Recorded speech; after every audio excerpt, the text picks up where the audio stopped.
Good afternoon, everyone. It's a beautiful Sunday, sunny Sunday afternoon. And I'm not downstairs in my basement freezing because, well, it's cooler downstairs than it is out here.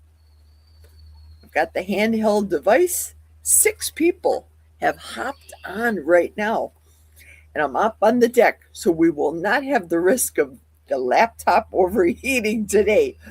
Not today, Satan. If you know, you know. Let me get the comments up on the screen. Not that I can read the screen because you guys know me. I can't. Device. Let's see who's all into house, as they say. Terry Girl is here. Good good morning. It's your morning in California. Good morning, Terry Girl. Thanks for coming on. What a great discussion we had yesterday at Barbara's. Love it. Love, love, love, love. And there's Miss Amy. Hello, Mrs. Amy. Hi, Amy. Good afternoon to you. Just after 1 o'clock on the eastern side of the United States for you. Hello. Same with Sandy. Hi, Sandy. Welcome. Should I be hitting these comments as I go along? I probably should. Listen, I'm talking to my friends, the girls I'm doing the recipe relay with at the end of this week. They are so far in advance compared to me. I hope that you can hear me. Let me know, please. Am I audible? There's a skidster. My neighbor 2 doors away has got it running. I don't know if it's going to be obnoxious. If you can hear it, the birds, I can't help it. God made them and they can be here in the house. So we're going to have the birds. We're going to hear toenails on the deck. We're going to hear the dogs drinking. But it is what it is, for at least right now. So how do I sound out in nature? I don't have the Ocean device. I've been testing that yesterday, 2 days ago, Friday, when I went to Quick Trip. I said, we are not doing this for the recipe relay. I let the girls know I'm testing the program on StreamYard to film my portion of the recipe. So, again, we're going to recap it. First, Christy starting, Meaty Wellness, starting the recipe.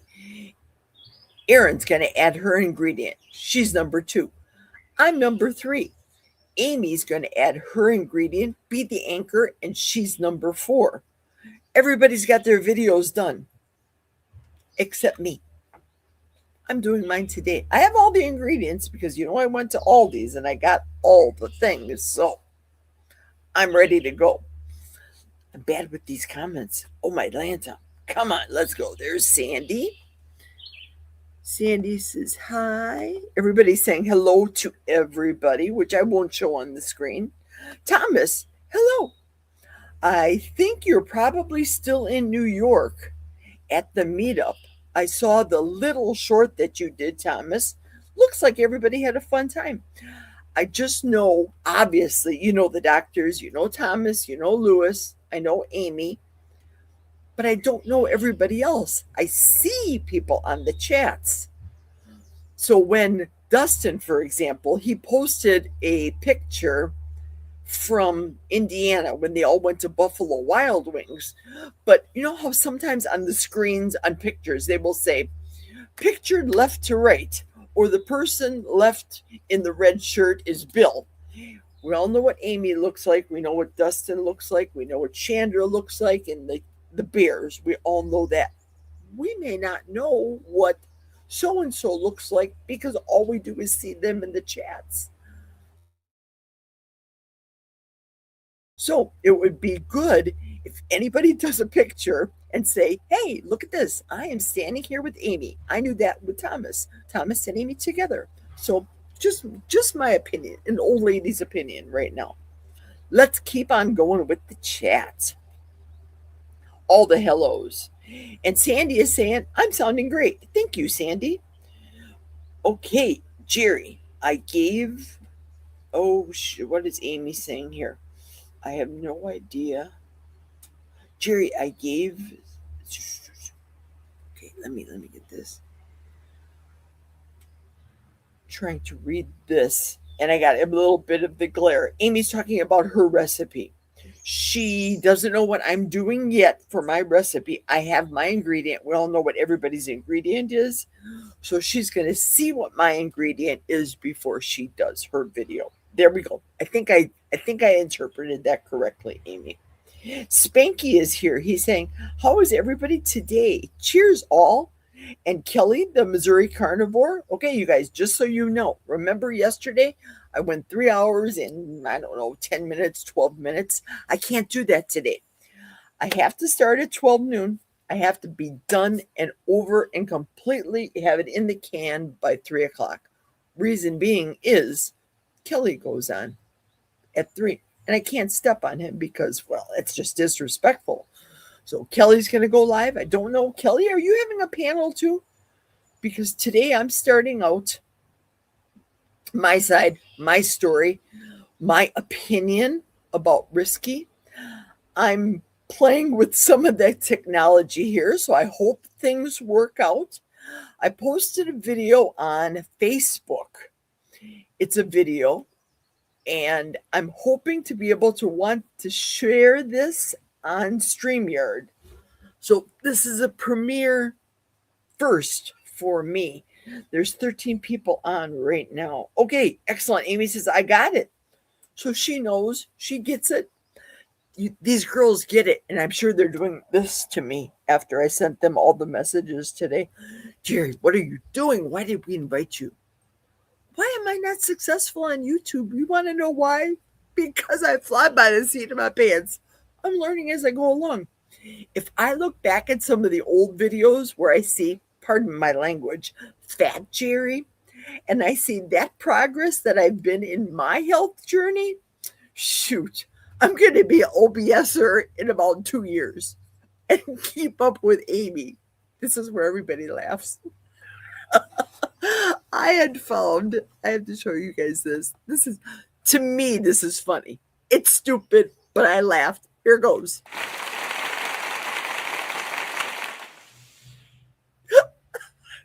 I found that on StreamYard. It's something that Mitch uses. I get it, I guess, but I did not know I had this feature. So I'm laughing. Hey, North Dakota Carnivore Lance is here. Good afternoon, Lance. Thank you. He is listening, walking, and listening at the same time. And Kelly is saying, yes, he'll be sharing the link for people to come on. Fabulous. We will be spending the whole entire day together. And I'm going to stay completely dressed. If you know, you know. This laptop will not overheat. No, it won't. Isabella Goyer. Hello, Isabella. Good to see you. Retired Rick is here too. Hi, Rick. Good to see you as well. I hope everybody's doing well. Meathead is here. I just found your channel, Meathead.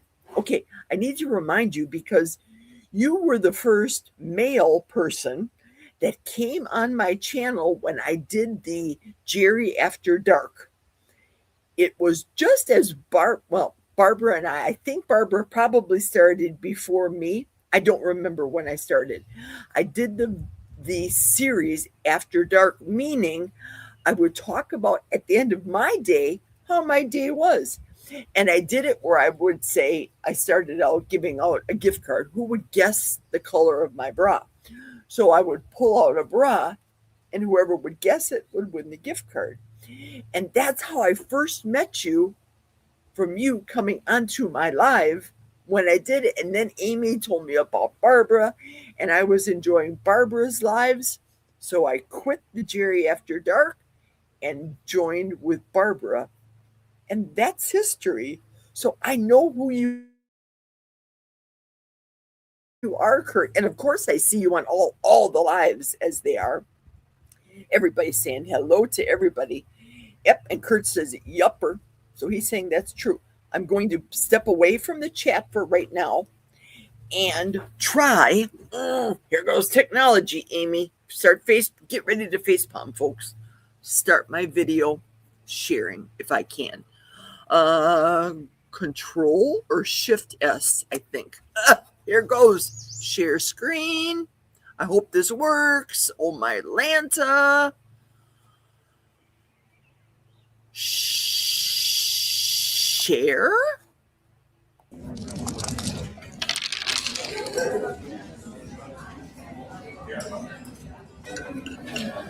I'm just saying, it's not like I'm hurting anyone, Sam. It takes the edge off. A couple of drinks, a little time at the tables. It's what everybody does. It's all I've ever known. I mean, you know how hard I've been working. Yeah, you've been working a lot, man, and I feel it. I get it too. You ever feel like that edge just doesn't go away? Like we sit here and numb for an hour, and it's still there when we wake up next morning. It helps me sleep, man.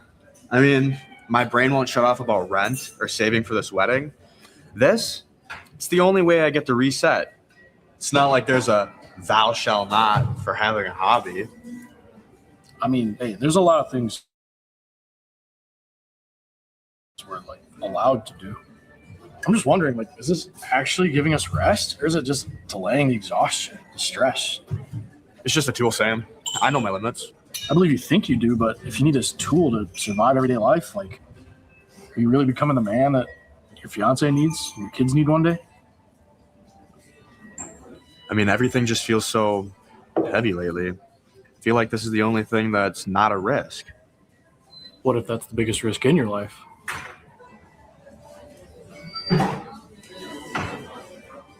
There's a difference between being free to do something and being free from needing to do it.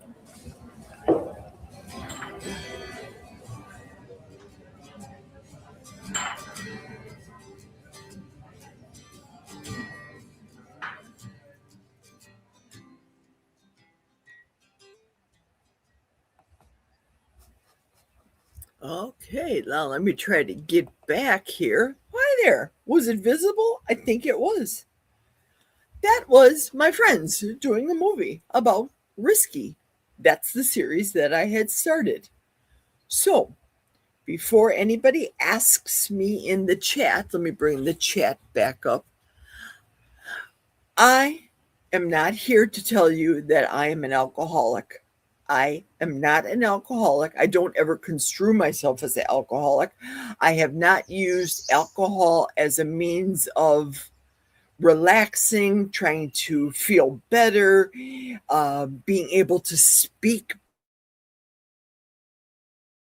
better, being able to fit in a public setting.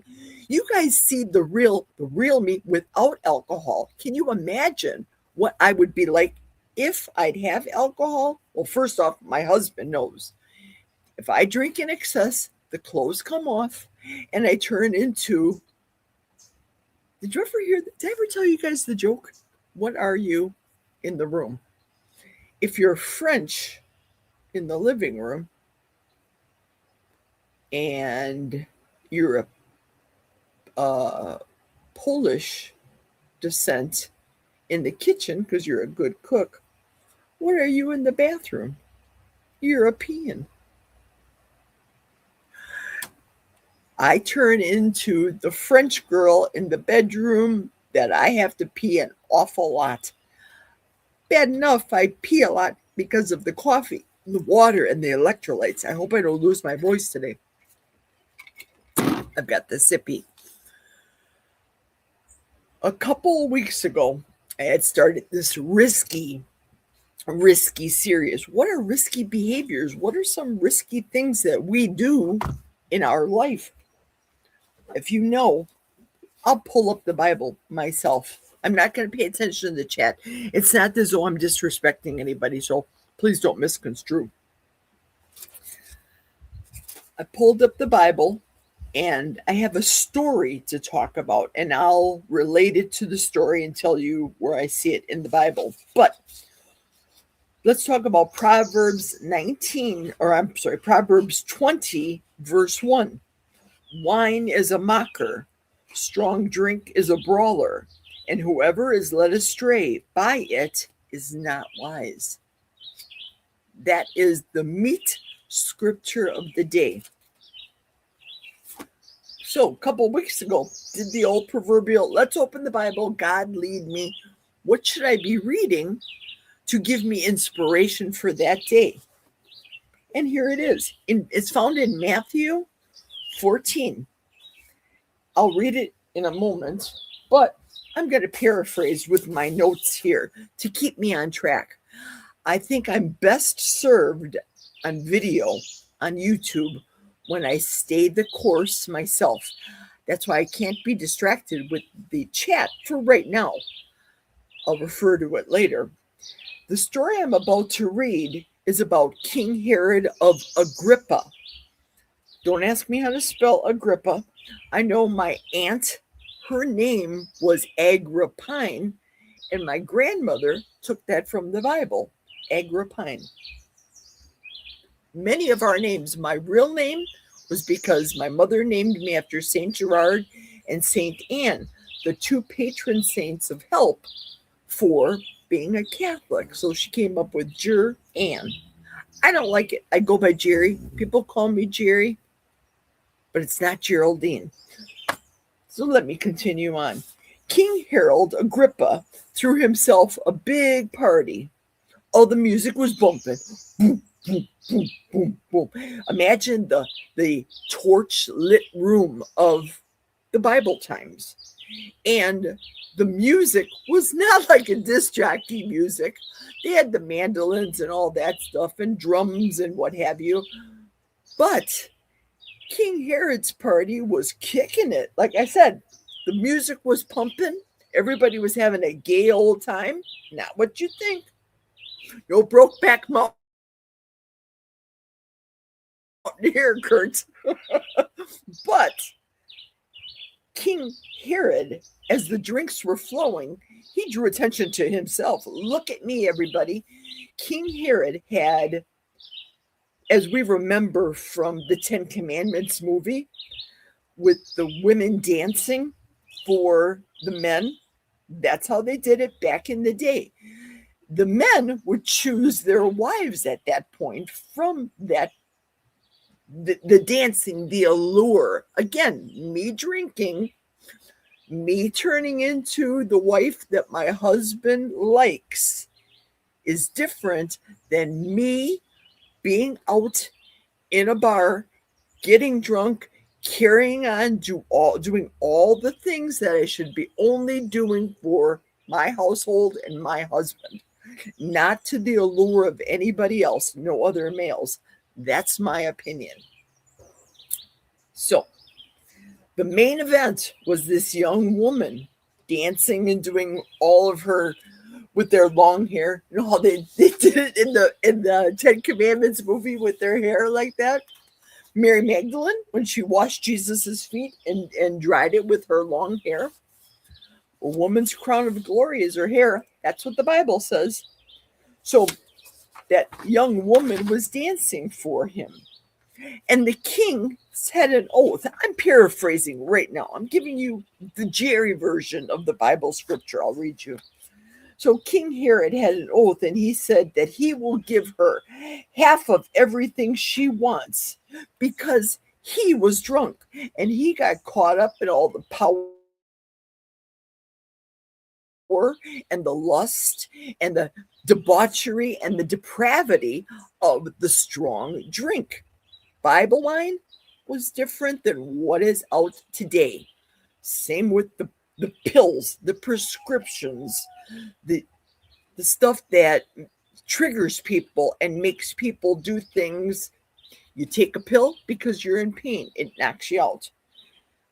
People take a drink because they want to forget about it. Men drinking is different than females drinking. Men drinking because they want to get a different high than a woman that wants to forget her pain. My dog, I'm sorry, the dog is crying. So if you hear that, she does that. She's not hurt. She just whines. Her name is Squeaky. So where was I? I got distracted by the dog.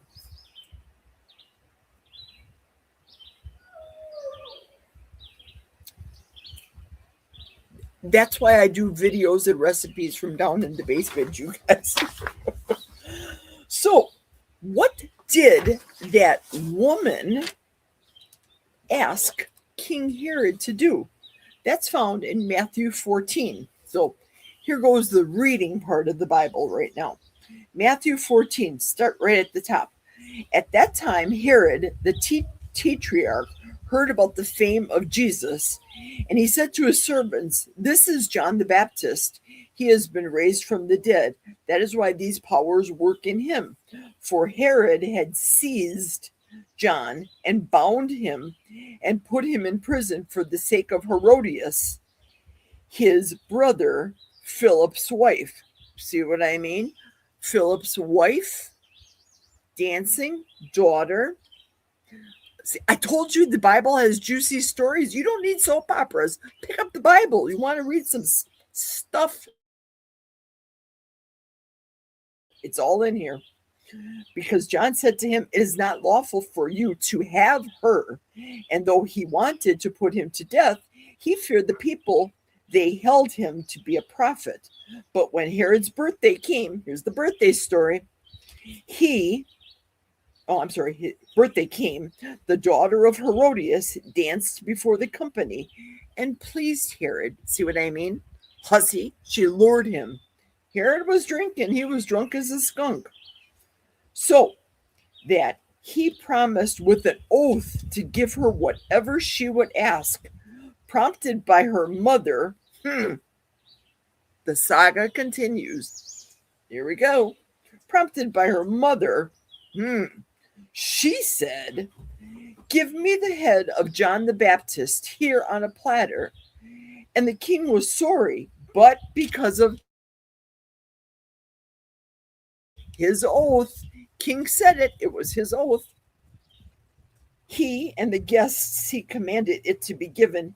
He sent it and had John beheaded in the prison. And the head was brought on a platter and given to the girl. And the girl brought it to her mother. And the disciples came and took the body and they buried it. And then they went and told Jesus. Now, when Jesus heard this, he withdrew from there to a boat to a lonely place apart. But the crowds heard it and they followed him afoot from the towns. So Jesus knew that his time was coming. He knew that they were going to come for him first. Next, they got John the Baptist first. John the Baptist baptized Jesus. More notes. I'm going to stay on my task. So when I decided to stop drinking, it wasn't because alcohol was running my life. It wasn't. Food was running my life back in the day. And that in itself was my risky behavior. So I read the Proverbs about wine being strong and alcohol being different. Look at right now, how many different varieties of alcohol do they have? And do we really need another version of rum flavored anything or vodka flavored anything? There are 70 verses, they say, because I asked Google machine. There are 70 verses in the Bible that say to avoid alcohol, to avoid the drunkenness. But as we know, what Jesus had done at the wedding of Canaan was turn the water into wine, because at the celebration, when Jesus was there with his mother turned to Jesus and said, in essence, she knew God's power, Jesus's power, to be able to turn the water into wine. And he did that with the mere touch of his hand. Pardon me.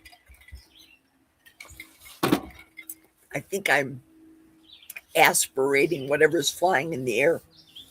With the mere touching of his hand, the people were saying, why did they save the best wine for the end? Typically, well, I know how weddings are, how our wedding was. We had an open bar. for a period of, I don't know, 4 hours. That's a lot of money. Everybody can get all, as they say, faced. And then we had the dinner and then the after party. Now, me being the type of person that knows the effects of alcohol and putting in carbohydrates and putting food in your system, after a period of time, I had the food brought out at our wedding to have people start slowing down with the drinking, eat a little something.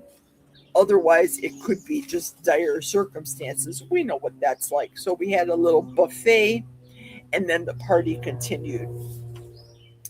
Everything that you think that you're getting from alcohol, really, you're actually losing. So if you're a person that says, I want to have that courage to be able to speak in front of a meeting, I want to have courage to be able to get on YouTube and do a discussion, do a little talk. I'm going to take a shot of bourbon, a shot of whiskey. I'm going to drink to feel high. I'm going to be a functional alcoholic and start my day. I knew of people that were functional alcoholics. They started their day with booze. They went and did their drink. In their thermoses, they had vodka. It didn't smell. It kept them going. It kept them going throughout the day. They got home, had their bourbon, had whatever in front of broad daylight, and then continued on till the next day. Passed out. Can you imagine what your sleep is like after having alcohol as a toxin? Carbohydrates in our body is a toxin. People that do the standard American diet, they would disagree with that. It in Corinthians 6:12, it says that it may not be good or right for you, but it is lawful. In America, alcohol is still lawful. It may not be good for me nor you, but it's still lawful. It's still a part of America. Same with smoking. Cigarettes also are not good for you, but they continue to sell it in America. The fruit of the Spirit, as the Bible says, and Kelly talked about it the last time he was on, talking about the fruit of the Spirit, self-control. Can you just stop at one drink? Can you just stop at one donut? I would literally stop at McDonald's, go there and eat. Then I would go to Taco Bell. I'd stop at Taco Bell, go there and eat. I would stop at Pizza Hut, go there and eat. Within the course of my day, that was my alcohol back in the time. That's what kept me pumping. Not good. When you see something, you can never unsee it. What does that mean, Jerry? When you understand and see the toxins that are in, I'll say food again, when we read the nutritional labels of food and we see it and we understand it and we comprehend, I know what sugar does to my body. I know if I have a alcoholic beverage. I did this last year while being carnivore. Let me tell you my experience. I had an alcoholic beverage, one of those flip lids, Carb Bliss, or I don't even remember what it could have been, Jack Daniels, something cutesy in a can. Opened that, drank it. It was hot. I'm out on the deck with Jack. I did not get drunk. One can, it was hot. It refreshed me. That night, I woke up with horrific pains because it had sugar in that can. I didn't read the labels. I had the one can and I suffered the consequences. And that night was awful. The next day, I had to work a 12-hour shift. I did not like not getting my proper sleep. Didn't like it. So knowledge is power. And knowledge tells me that it's not worth it. So I'm going to put it on the not worth it pile of my life. It's not worth it to have the carbs, to have the cakes, to have all the things. It's not worth it. It's not worth it for me to drink and drink and drink and drink and drink, lose my license. Did you know that truck drivers, Amy knows this too because her husband also, he's a retired truck driver, as my husband is too. Truck drivers double points if they catch you drunk driving. You lose 2 times the amount of points because you should know better. Holding your CDL license, you should know better than the other jamokes you're driving with around the road. 40,000, 50,000 pounds, whatever your load is. Drive drunk. Drive drunk in a car. Kill somebody. You can kill somebody in a semi and you can kill somebody in a Toyota Corolla. Who's going to pay the price? The price nowadays as a drunk driver is very extremely costly. You lose your life. You go to jail. You got to pay thousands of dollars, I don't know how much, to get an attorney to represent you to get out of jail. It's compulsive things that we keep on doing that does not add value to our life.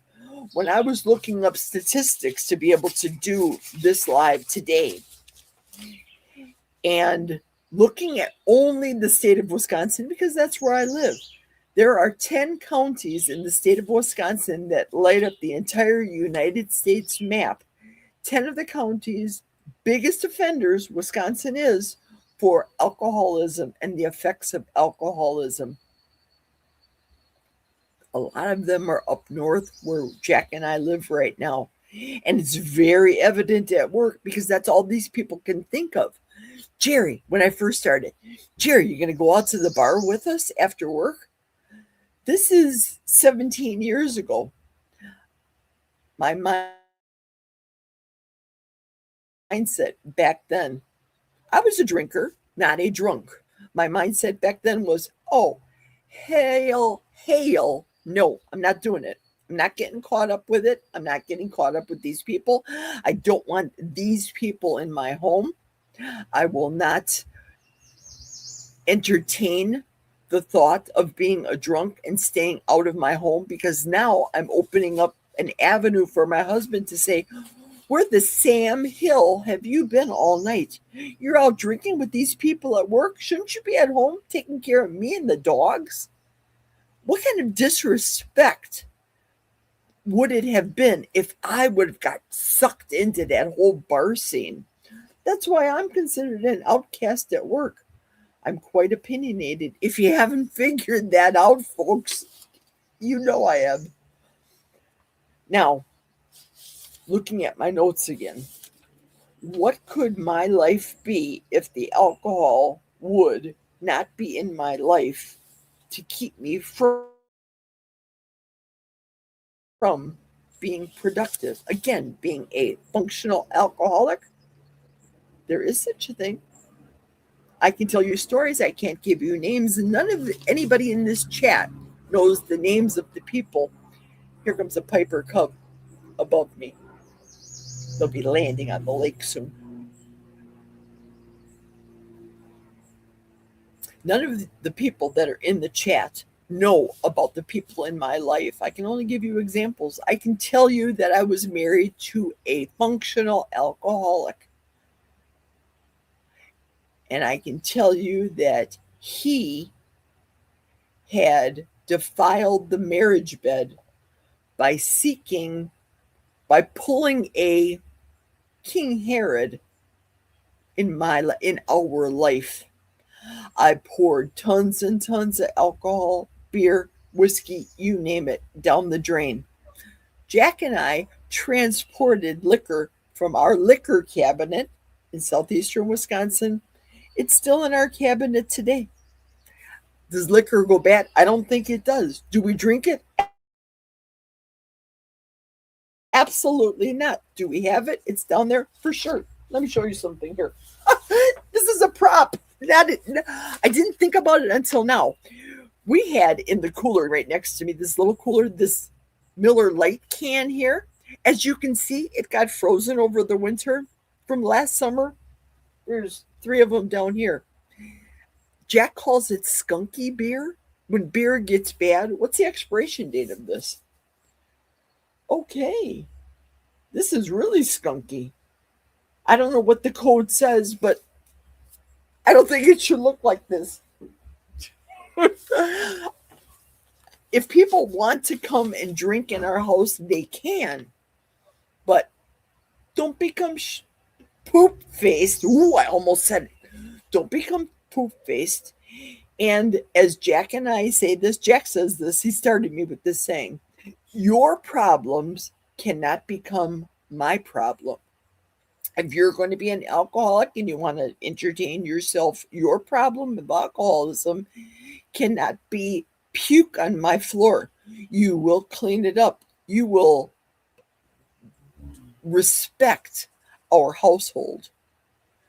Your drunkenness and debauchery, you will not touch my wife. You must be respectful in my house, Jack would say.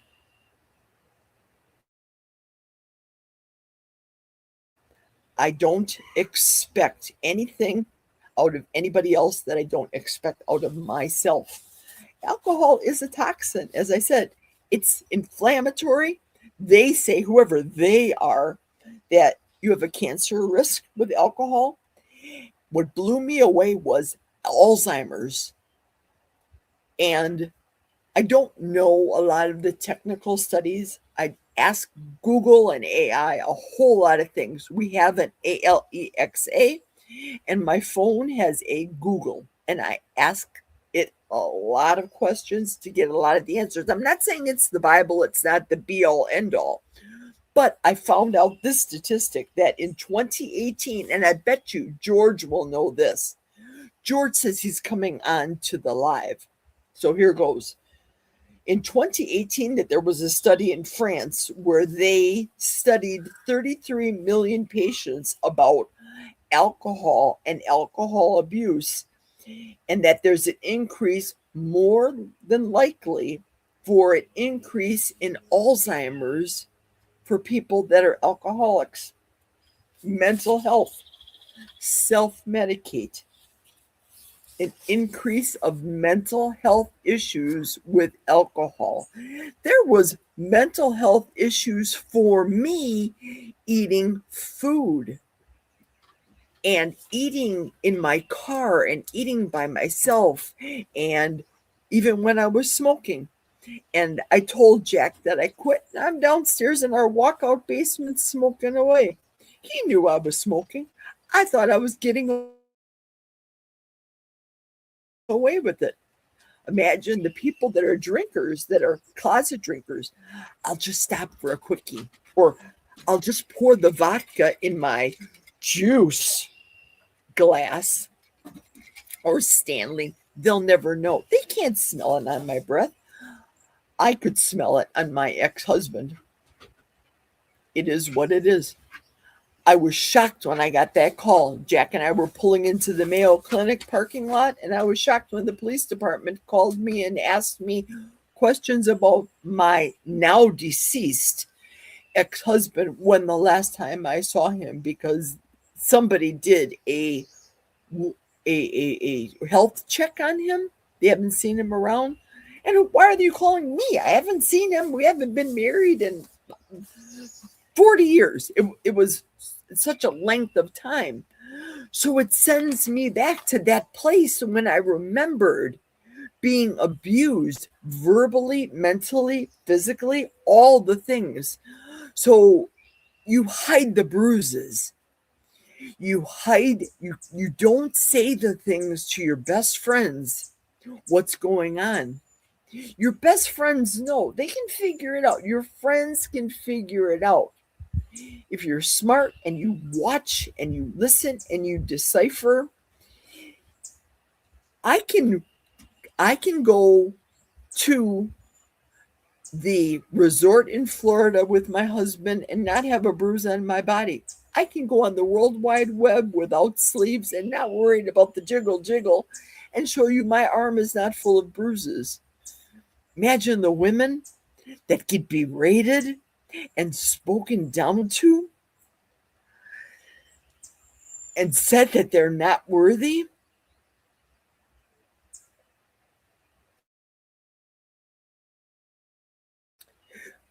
Because the people that they're married to or their significant others, as they say nowadays, are berating them and demeaning them. Because what? Because it makes them feel good. It makes the alcoholic feel, I have power over you, you female serf, you. I could puke the way I was treated by men back in the day. I refuse that. Today, I am not a feminazi. There you go, Rush Limbaugh. Again, I said a Rush Limbaugh thing yesterday. I'm bringing it back again. I have sobered up, not from alcohol. I've wised up. I've wised up because of my carnivore diet and how that affects me. So I can only imagine what it would be like if an alcoholic stops drinking. Their liver becomes better. Their head becomes better. Their sleep becomes better. All the things I'm experiencing with eating the proper food for my body, eliminating the food toxins, the seed oils. See how it all comes full circle to me? Started out as an alcoholic conversation. I'm going to open up the floor shortly to anybody that wants to talk about it. I think about the people that have a hard time sleeping and sleep apnea, and how alcohol, they're all high and they're all pumped up. And then when they go home, they pass out. But then they wake up because they have to throw up. And their REM is off and their sleep is off. Right now, I'm working 12-hour days and I will wake up with the sun. I should be sleeping. Sometimes my body just isn't tired anymore. Pardon me. My body's just not tired anymore. I'm ready to rock and roll. Today I slept in because I was late on Barbara's channel last night. I don't want that kind of alcoholic depression. I don't want an increase of cancer either. Increase of breast cancer when it comes to alcohol. With men, alcohol. There's an increase in prostate cancer when it comes to the use of alcohol. I think that's the last of my notes that I have here. So what I'm going to do is go to the chit chat. I'm going to pass by the highs and the hellos, not to be disrespectful, but I want to say hi to everybody that's here, because where did I end up? All the highs and the hellos here. Oh, here we go, Jerry. Get it together, Jerry. I have to read here. I can't read far away from me. Yep, you heard squeaky. I see Sandy saying squeaky. Jerry, you're good at explaining the Bible. I'm not a Bible scholar, you guys. All I do is literally open the Bible. God, lead me today. I do a lot of my stuff in the basement. Like Grandpa Munster, I go down to the basement. I used to listen to the audio Bible, but I get more out of the Bible by reading it and stopping to do it. And Barbara's saying, nice chat, Jerry. Oh, I lost where I was. Some of you guys, girls, people know, and you're able to star things, star comments. I don't know how to do that yet. I'm not that advanced. Bear with me. More highs and hellos. Everybody here. Amy says, yes, you got it. I do not know the instructions for everyone's video. Oh, sorry. I'm off of it. Should move on, Jerry. Highs and hellos, Isabel Goyer. I got Meathead, and Meathead subbed to me. Thank you so much, Meathead. Is 6 hours too soon to set up for a live stream? LOL. I don't know. I think you have to, Amy. I do, because you do setups for cooking differently. Amy says she was laughing so hard about Kurt and the discussions. Okay, you guys saw the video. Good. I'm glad for that. Nope, it's not a Amazon movie, Uncle Charlie. And by the way, Uncle Charlie, thank you for coming on. I appreciate it. Sandy is saying that she was an alcoholic, 14 years for her. Kurt was mentioning he was an alcoholic. 2 years for retired Rick, that he came out from alcoholism on October 2nd. Sandy's clapping for him. Erin is here. Hello, everybody. She's having a lazy Sunday morning. Fabulous. Everybody's saying hello to everybody again. And congratulations to everybody for being free of alcohol, like we do on people's carniversaries, correct? But Patricia Butler's here. Hello, Patricia. Welcome to the chat. I appreciate you being here. I appreciate you. More hellos. Yep, Sandy, all I do is just read the Bible. And I'd like to bring my Sunday, very simple stories of the Bible. I don't have a King James version because a lot of it's thee, thous, and thus, and all that thing. So Aaron says, salty vodka. Bleh. Is there such a thing as salty vodka? I know margaritas. The husband and I, we did this. I have to say this because it was part of our wedding. We were at the bar. Jack and I both tip upside at the bar, had the bartender throw in all the mixing ingredients for a margarita.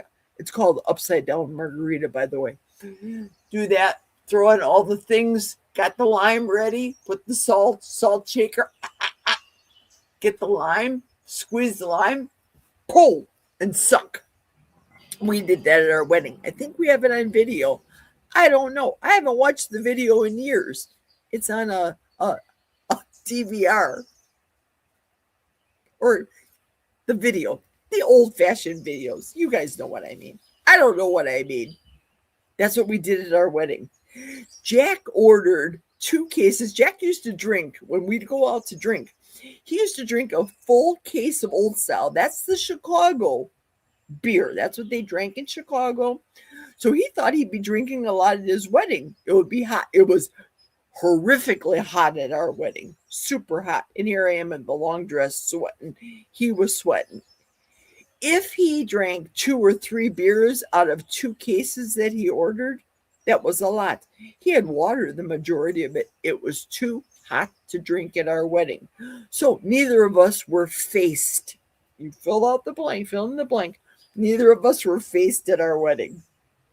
So thank you, Sandy. And thanks, Amy. Amy's telling everybody to hit the thumbs up button. Thank you so much.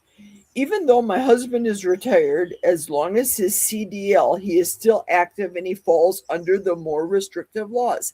Jack, too. Same thing. He still has his CDL. If he would dare, and he knows better, to mix alcohol with the prescriptions that Mayo Clinic still wants him to take against my better judgment. And I'm not a doctor, and this is not a health channel. I don't know the medications they give him.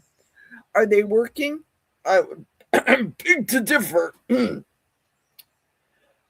Okay, let's keep going with the comment. The legal limit for CDL drivers is lower. They get a DUI to half the amount of alcohol. There we go. Amy says it. Amy said it. More hellos. Bon, hello to you. Thanks for coming on. Jonathan is here. Hi, Jonathan. Thank you. I'm sorry I'm so late in getting to the comments. Let me move on before I have people come on. Hello, Bon. Spanky was here. I said hello to Spanky.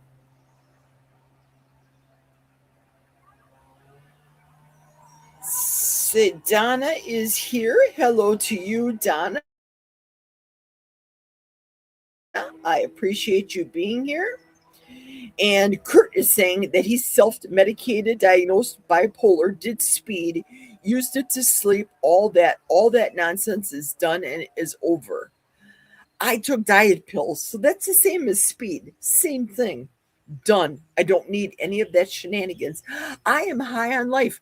We can go on Barbara's channel and laugh and carry on and joke like a bunch of drunks in a bar, and all we're drinking is water. Barbara drinks water. I drink my bubble water. Terry has her bubble water, and Erin drinks her flavored bubble water, and we're a bunch of goofballs. We have a great time, not on alcohol. And Spanky is saying his fingers are out of control. I don't know what you're typing, Spanky. What are you doing, buddy? Well, thank you, Jonathan. Jonathan said, this is a powerful lady. Not as powerful as you. Have you seen the muscles on that guy? 30-year-old man. Super muscles. Super muscles. Love it. Kurt is saying that his dad hit his mother, but after he quit drinking, he felt like poop and told Kurt before he died that he was sorry for what he did to his mom and us kids. Sandy said, Kurt, did you forgive him? Thank you. Grandma says, nice chat, Jerry. Woo! Kurt says, I work second and I wake up way after somebody's live is over. I work second shift too. Kurt, tomorrow I have to go into work at 10 o'clock in the morning, which means I'll be listening to Kelly Hogan and not doing a live video, going to work tomorrow, listening to Kelly Hogan's class because she's my coach, and starting at 10 o'clock and working until 10 o'clock at night when I turn Barbara on and listen with my Ocean device at 8 p.m. That's how I roll, listening to YouTube and being a productive member of my company. Over exceeding. That's why when Friday I took off, they didn't have a hissy fit because I took off. They're like, leave that old lady. She'll be back next week working 12-hour days. I'm filling up the coffers, paying the bills, getting her done. Doing YouTube so I don't get in the stores and spend the crazy money. So Barbara's saying, hello all. Thank you for coming on, Barbara. Girl, I appreciate you. And I love your channel and being on when we have a panel. Fabulous time. My Carnivore Chronicles is here. Hi, welcome. Thanks for coming on. Hi there, Jerry and everyone. She's working and she's listening in the back corner of the room. We're all having a wonderful day. Thank you. And Kurt is saying that he never forgave my mother, though. Oh, Kurt, I'm so sorry. Terry girl is prepping her food, and Kurt is saying that his mother was a bitter and cold person. See, I just don't know. See, when I watch some of these near-death experience videos, and you hear stories about people dying and then they come back. But I only watch the one channel, the Jamie channel. I think I told you guys about that before in her near-death experience. There's a whole bunch of them, but I only watch Jamie's channel. And they say that they experienced heaven, or they saw their whomever relative in heaven. And this one guy said, when I saw my aunt in heaven, I thought, oh, he do not expect her to be in heaven. We don't know. Can you imagine Charles Manson at the last second of his life turning over to Jesus and saying, John 3:16, calling out to God and accepting God? Whoa, that's some power right there. And God says he will forgive us, but we're all going to be judged. So he will be judged too. We all will be judged. I will be judged for stealing toilet paper rolls. I have done it. God's going to say to me, did you really need that toilet paper roll? Because you have a case of them from Sam's Club in your house. What was up with that obsession, Jerry? Ooh. John Together Strong is in the house. And John gave me a $5 chat. Thank you very much, John. I appreciate you, sir. Thank you for the $5. I'm going to put that with the coffers that is going to my niece's unaliving fund for the month of May. So that brings it up to right now. I have YouTube. My YouTube funds are not over $100. That I said I was going to at the beginning of the month when I interviewed my niece about her unalive. I'm very careful about using that S word because YouTube will demonetize me. So all the funds that I'm collecting this month, I'm going to scratch a check and donate to my niece's cause, my goddaughter's cause. So, John, I thank you ever so much for that donation. I appreciate you, sir. Grandma, Sandy's saying grandma that she heard the song about the daisies, or grandma just heard your song for daisies. Bless you. Okay, Barbara's song that she did about the daisies, right? Blah, blah. Amy is driving to a funeral, so she's still watching. And Amy's saying that her husband and his friends still drink beer and she hangs out with them while she drinks Pellegrino and she still has a good time. Barbara is thanking Sandy. Kurt is saying Meathead for Life is I did reference them to the upside down margaritas. Oh yeah, been there, done that. I loved Scotch. I loved Crown Royal. I loved JB on the rocks. All the things. Jack and I know, being in Wisconsin, that old fashions are a thing up here. I never liked those because they were a sweet drink mixed with the grenadine and all. No, I'm not a sweet drinker. Give me the whiskey. Or as I say now, pay attention, Spanky. I want 2 fingers of Jack. Get the reference? I have a Jack right now. Toilet paper confessions, right? It was wrong. It's so wrong of me. Wow, John gave me a $20 super chat towards the cause. Thank you, John. That brings the cause up again for Danielle's unaliving cause in southeastern Wisconsin. I thank you so much, sir. Thank you so much. I'm taking the funds from the Buy Me a Coffee. I'm taking the funds from YouTube. They're not going to exceed $100 because that's what YouTube does. They just do it.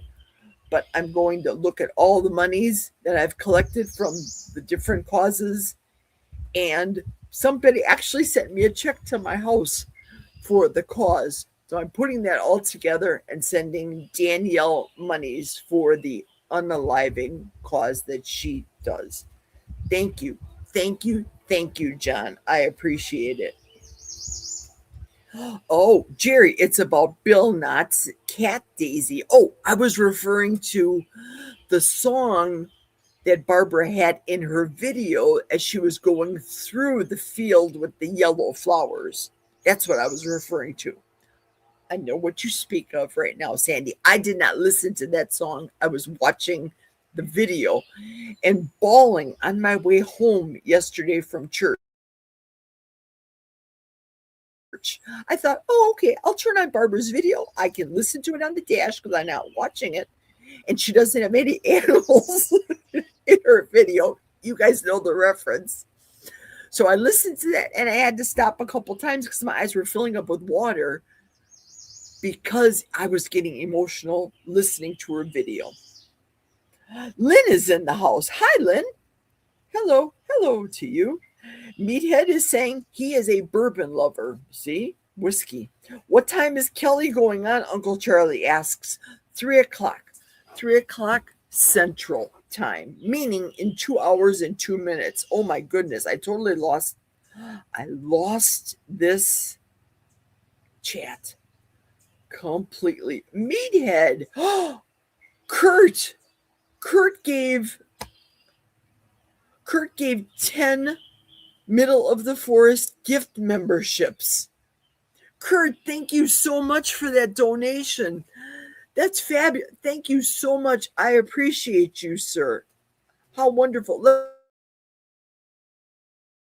me read who got them all. Nobody's ever bought. This is exciting. Now I get to read who gets these.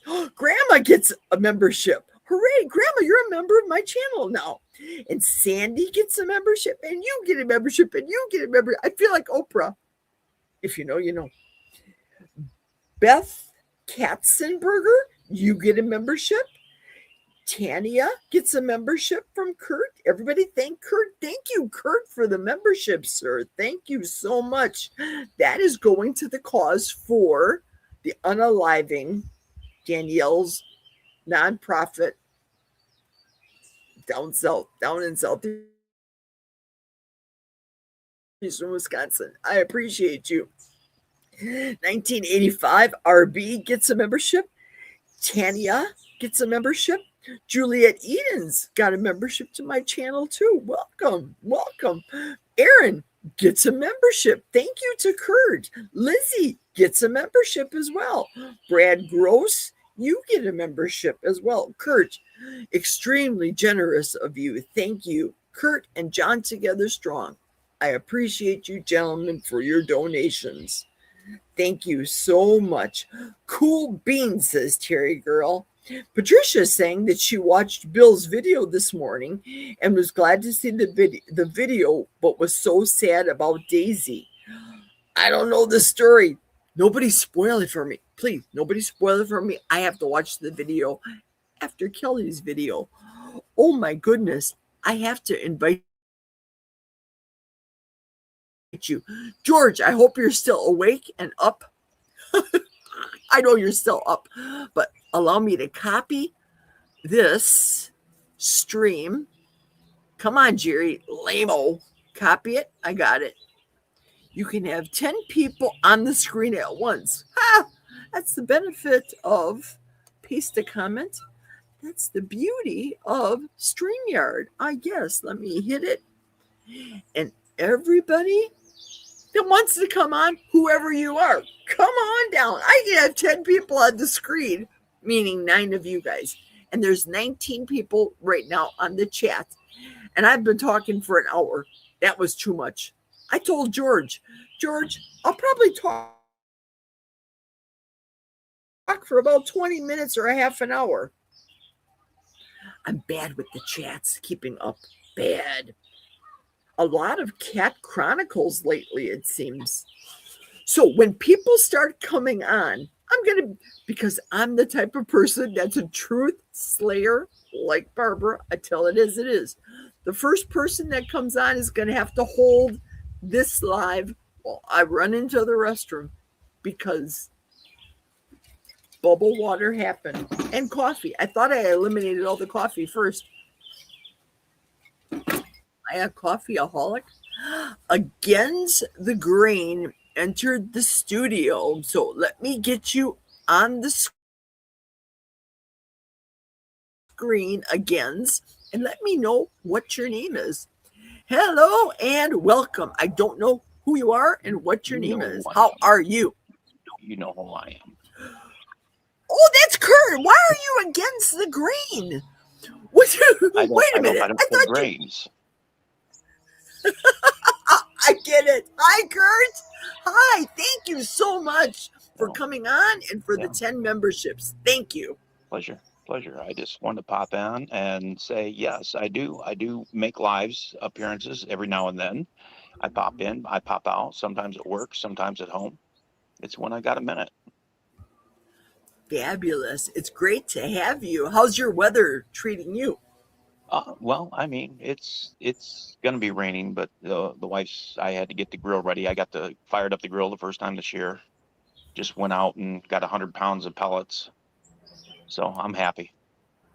Nice. I miss grilling my eggs and bacon out on the grill. I've been cooking the stuff in the house and not as good. Oh, do you have a flat grill?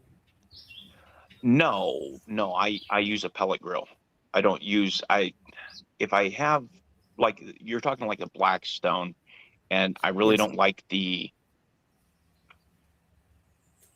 they're just not, a friend of mine's got one and I don't like it. I like the stainless steel flat tops like they have in restaurants. When that the flat top's all black and seasoned, you know it's been used well. Just like a cast iron skillet. Right.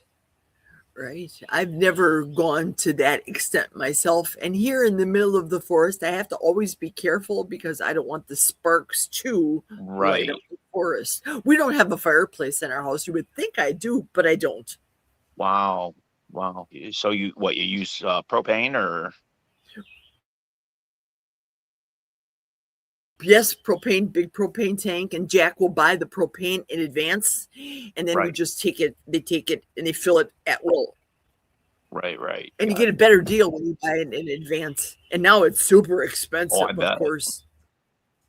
Oh, I bet. Oh, it looks like Amy's leaving. She went to a funeral. Bye, Amy. And Terry's saying that you look like Matt Damon, Kurt. Oh God, no. I'm too fat for Matt Damon. People are saying Terry girl says you look good. I appreciate it. You're looking good. I shot up to, let's see, I was down to 221 before when the parents came. I shot up to 275 while they were here.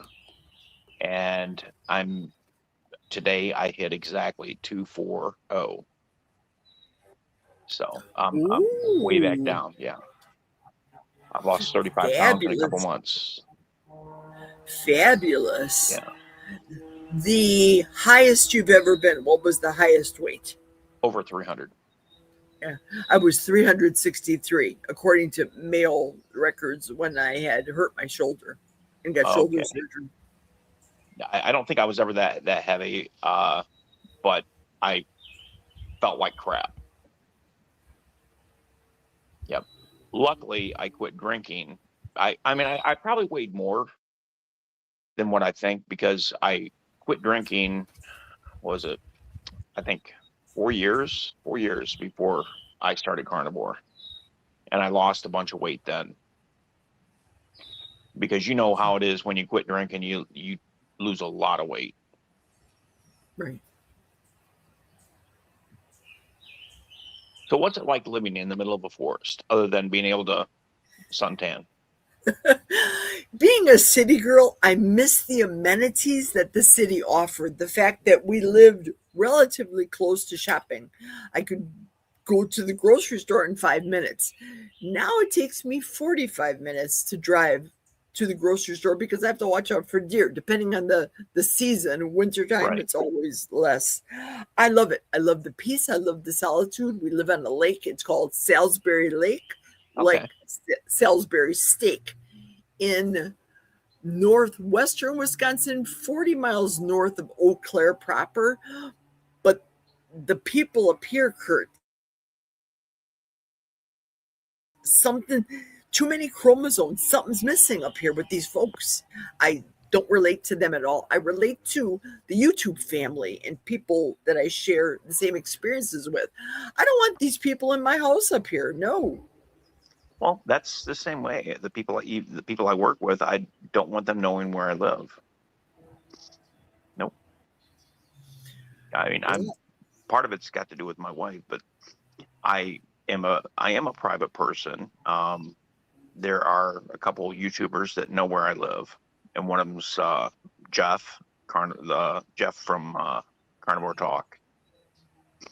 He's got my address, and Rick is the other. Easy. Yep. Right. Yeah, I post my address if people want to send me. Like, I got a check from somebody for the cause, and I was kind of surprised. But now, in the same breath, here goes. I sent Rick a check down to Miami, and he never got it. Same mail, same Dang it. check. Don't know what happened. I don't know. So I'm going to fly by the seat of my pants and make this pizza for his recipe. Yeah, that's something I'd like to try, but I have a 7 cubic foot chest freezer. That was our first freezer when COVID hit, and I've upgraded, as you can see. I've upgraded to a stand-up, but there's my little chest freezer. Ah, I see. Yes. I'm on live. What, you gonna let me try? Okay, people, I'm gonna cheat. I gotta test my wife's curry puff.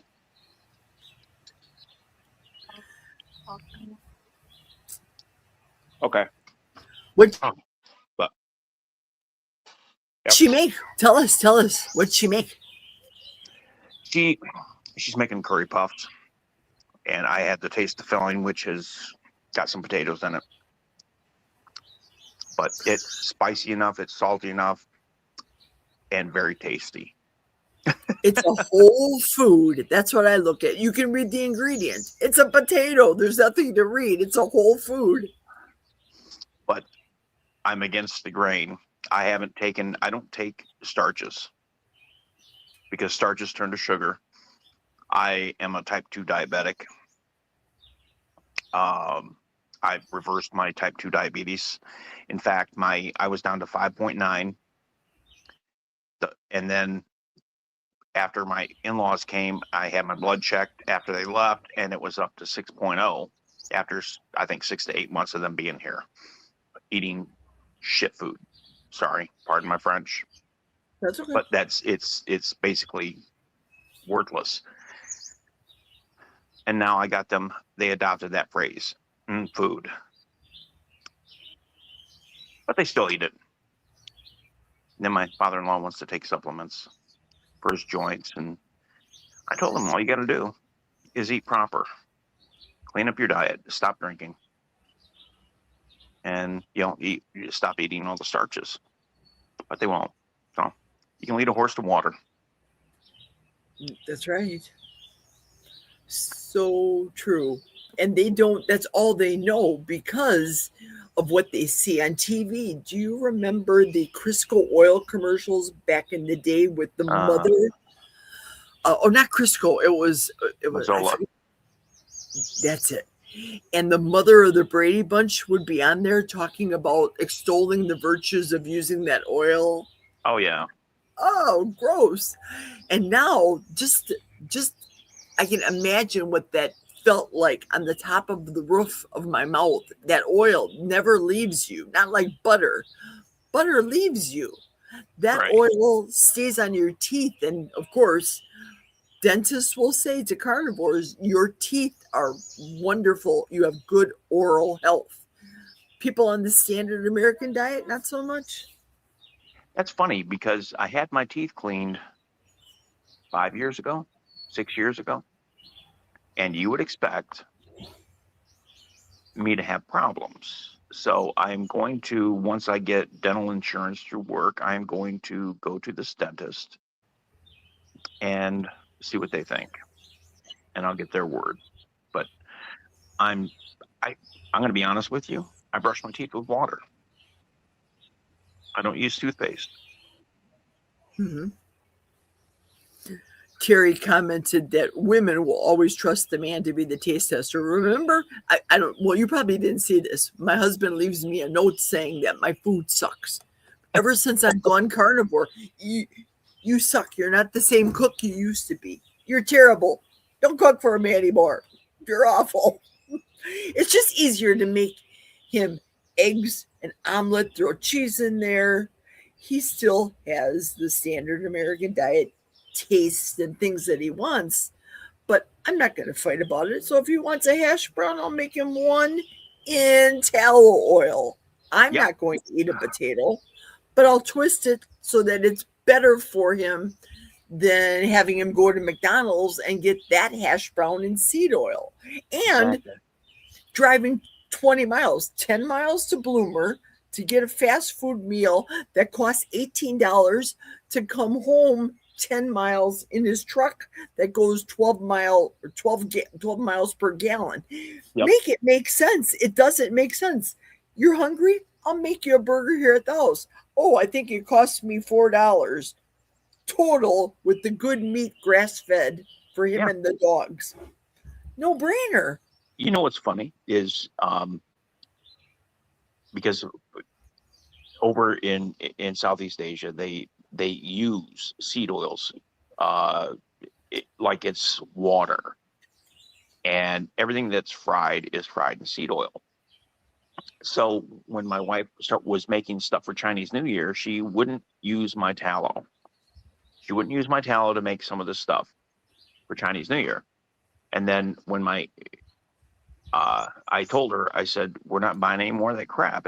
We need to get it out of the house, but you should just try it for the family.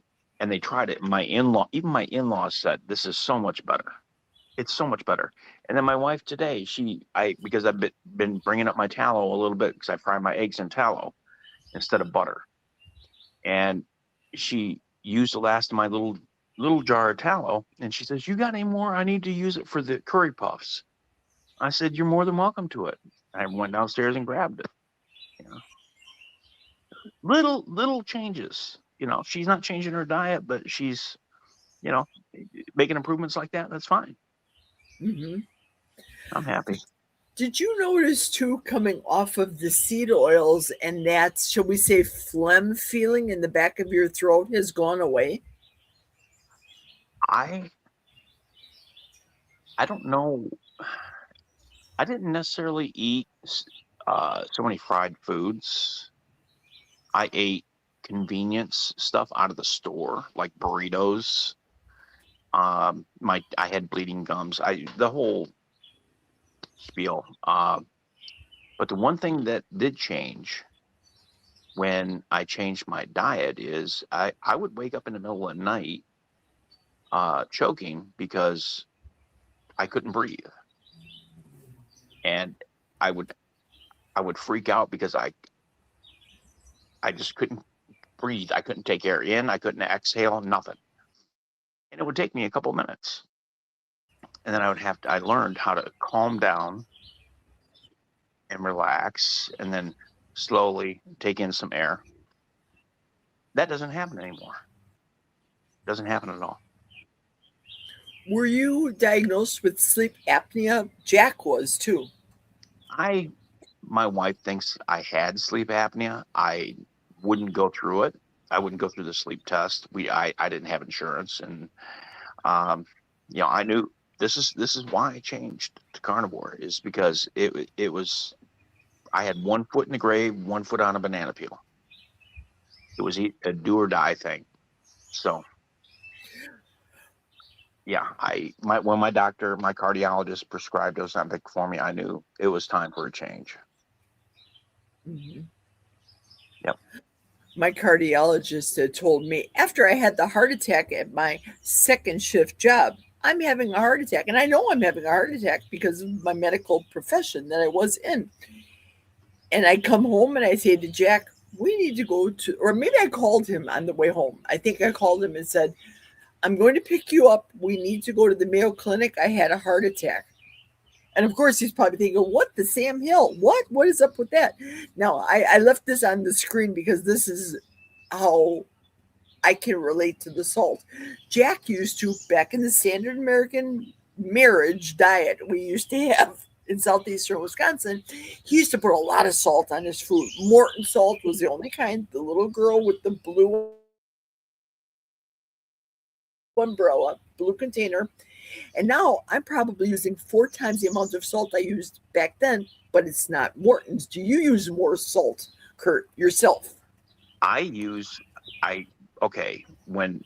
Before when I came back to take care of my mom after my dad offed himself, I would take my mom to McDonald's, and she'd want to sit there in a booth and eat her lunch. She would use 3 or 4 packets of salt on a small fry.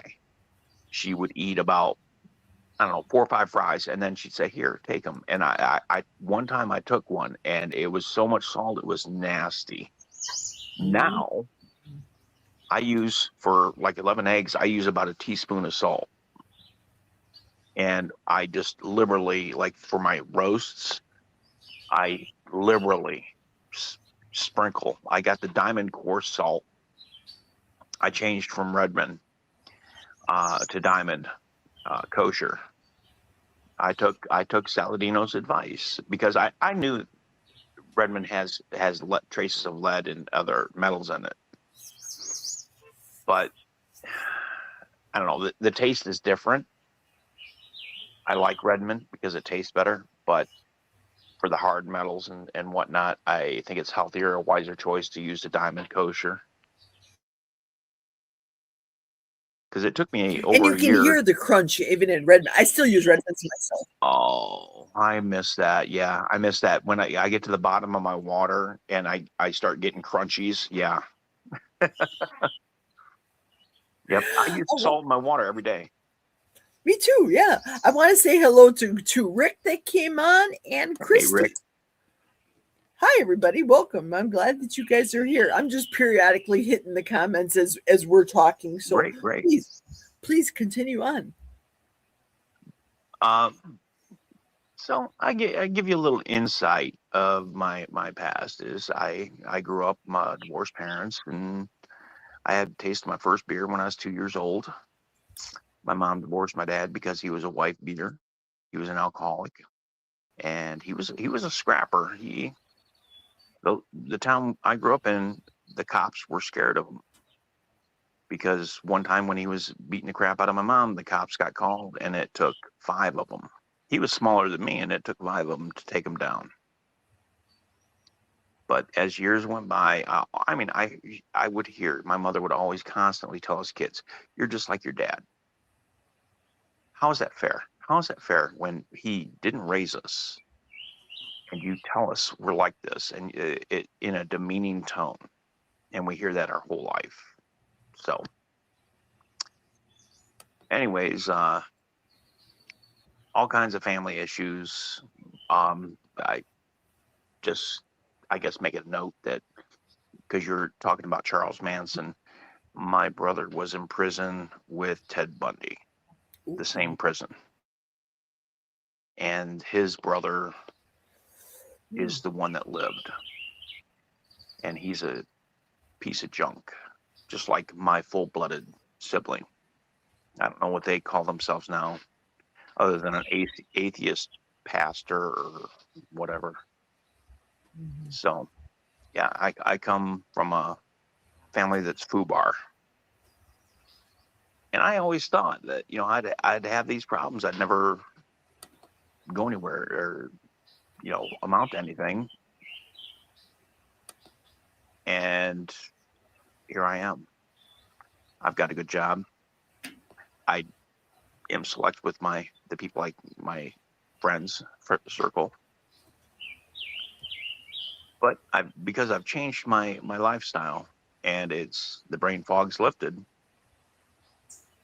that I'm no longer like what my family is like. Alcoholics, just cheating, trying to cheat everybody. I wasn't ever a cheater. I was too honest. But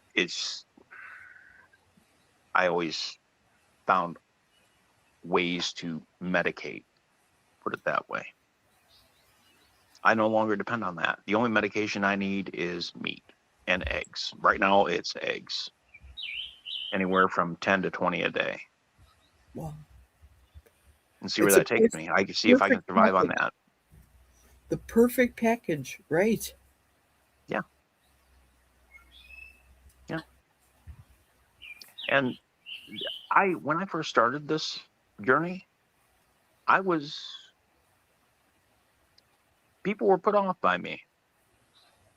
And when I stepped back, when my in-laws came, I did inner reflection.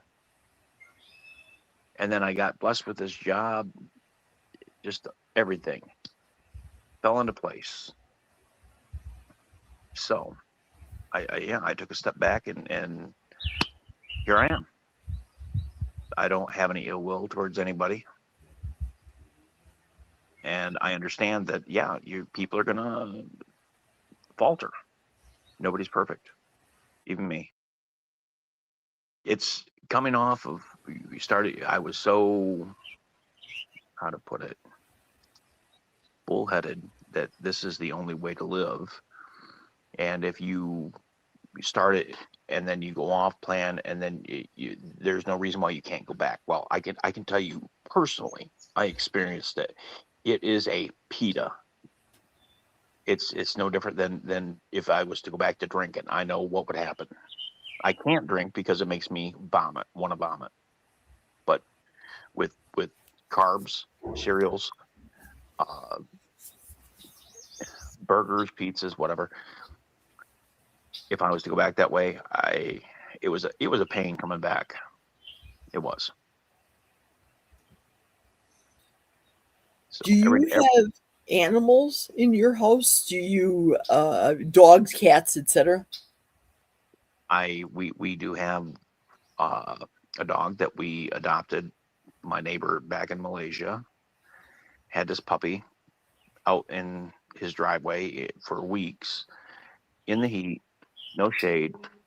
And I felt bad that I went over there and asked him. I said, what's going on with the dog? And he said he's going to have to take it to the market and toss it. So I went home and asked him, why you want to try to find a home for it? She said, yeah. Brought the puppy into our home and we fell in love with it. So she's here with us now from Malaysia. Yep. What do you feed your dogs? Because if your wife is still bordering standard American diet and you carnivore, what do you do with the dog? Well, because she's, let's see, she's 14 years old, so she's been on that diet, the crappy man-made food diet, dog food, for most of her life. Of course. I tried to get her on carnivore, but she was making messes. And she's very particular. One day she'll like beef, next day she'll like chicken. Same thing here. Yep. The thing is, we stop buying treats for her. We buy chicken breast from Costco. We make her homemade treats. That's the best we can do. She loves them treats. That's all she wants to eat. So, no, but my wife is buying her some of these healthy pet foods. Now it's softer, easier for her to chew. I think she's got some teeth problems. Oh, sure. And so the wife is just buying some of these supposedly healthier foods. There's not a lot of fillers. It's vegetables mixed with meat. Mm-hmm. Yep. But we try to watch what we give her. If I, like, say for instance, if I cook a roast with bay leaves and salt, some garlic, she might get a piece, but the only time she gets any of it, most of it, is when I only have salt. Mm-hmm. She loves my roast. Mm-hmm. Now let me ask you, Jerry,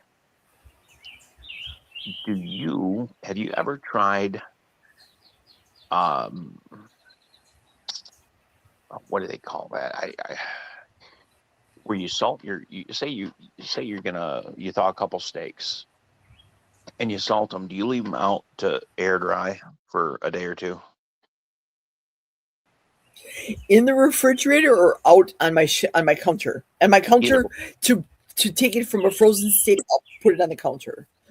But in the refrigerator, the air drying aspect, I have tried it twice since getting this last butcher box, and it's okay, but short amounts of time, because I always think of the smell when you see it in the store and you go, I don't know if it's good, but you're getting a heck of a deal right now because of beef prices being so high. You run the risk and you take it home and make it right away. But the mentality, I understand. I know that if you go to Peter Luger's, which I've been to in New York City umpteen years ago, excellent steaks in their locker room or their steak room or their brining room, dehydrated, whatever room they call it. It's called dry aging. That's it. The dry aging rooms, fabulous steaks. I don't want I don't want to know how long that they've been dry aging for, but they taste phenomenal. Well, what's funny is that even my wife, she thought it was because I was doing it in the fridge, and she's like, "You're not going to put raw meat in the fridge."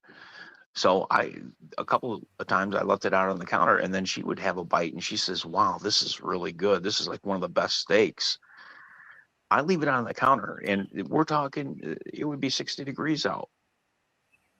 I never got sick from it. Dry aging is my thing. Is if I leave it on the counter for 2 or 3 days, it can sound disgusting, okay, but until you try it, don't knock it. It's fantastic. Even my the first shift boss, I brought in some New York strip. I was eating like 3 of them a day, so 3 pounds of New York strip. I brought it in and I gave him some, and he says, "Flippin' A, what'd you do? How'd you cook this?" And I said, "I just grilled it. I started on the stove, and then I grilled it." And he's like, "This is really good." I never told him that I dry aged it on the counter for 3 days. Wow. He just found out about it when I was telling somebody at work in the break room, and he's in there, and they're like, "How can you eat this constantly, day after day after day?" And I told him, "This is what I do." The comment that I have on screen is the mentality. I have the same as Terry Sue. She wrote, or Terry Girl, she wrote, "I tried it once and my steak got smelly and she didn't like it at all." Because I think we have that mentality. You know, she's the same age as me. We're the same age bracket. So we're like, oh, old meat, smelly meat, or seeing them in the grocery store, they'll discount it. It's still good. It just looks unsightly. Right. See, that's the thing. Because brining is a type of preservation, and when you salt something liberally, that's going to preserve it to an extent. So that's, like I said, I've been doing this for over a year, and I won't stop. It hasn't made me sick. I haven't gotten E. coli, Ebola, or any of that nonsense, whatever you get from beef. It's here to stay. And if I get it, I get it. It's my fault. I can't blame it. Aaron, that's Booby Goats down here. She's thanking you for the membership, Kurt. Oh, thank you pleasure. very much. Yeah. I have limited number of carnivore channels. I'm a First Amendment, pro First Amendment. I'm a veteran, and I watch a lot of First Amendment auditors, and I'm more versatile, okay, or diverse in what I watch. I don't watch just one thing. I watch the car market. I watch the economy, a lot of things. Mm-hmm.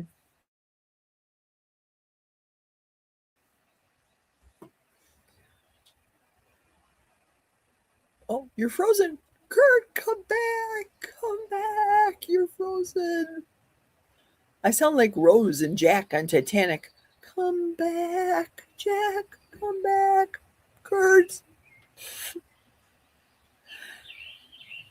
I understand what Kurt, while we're waiting for Kurt to come back, I understand what there you go. I understand what you speak about being well-versed.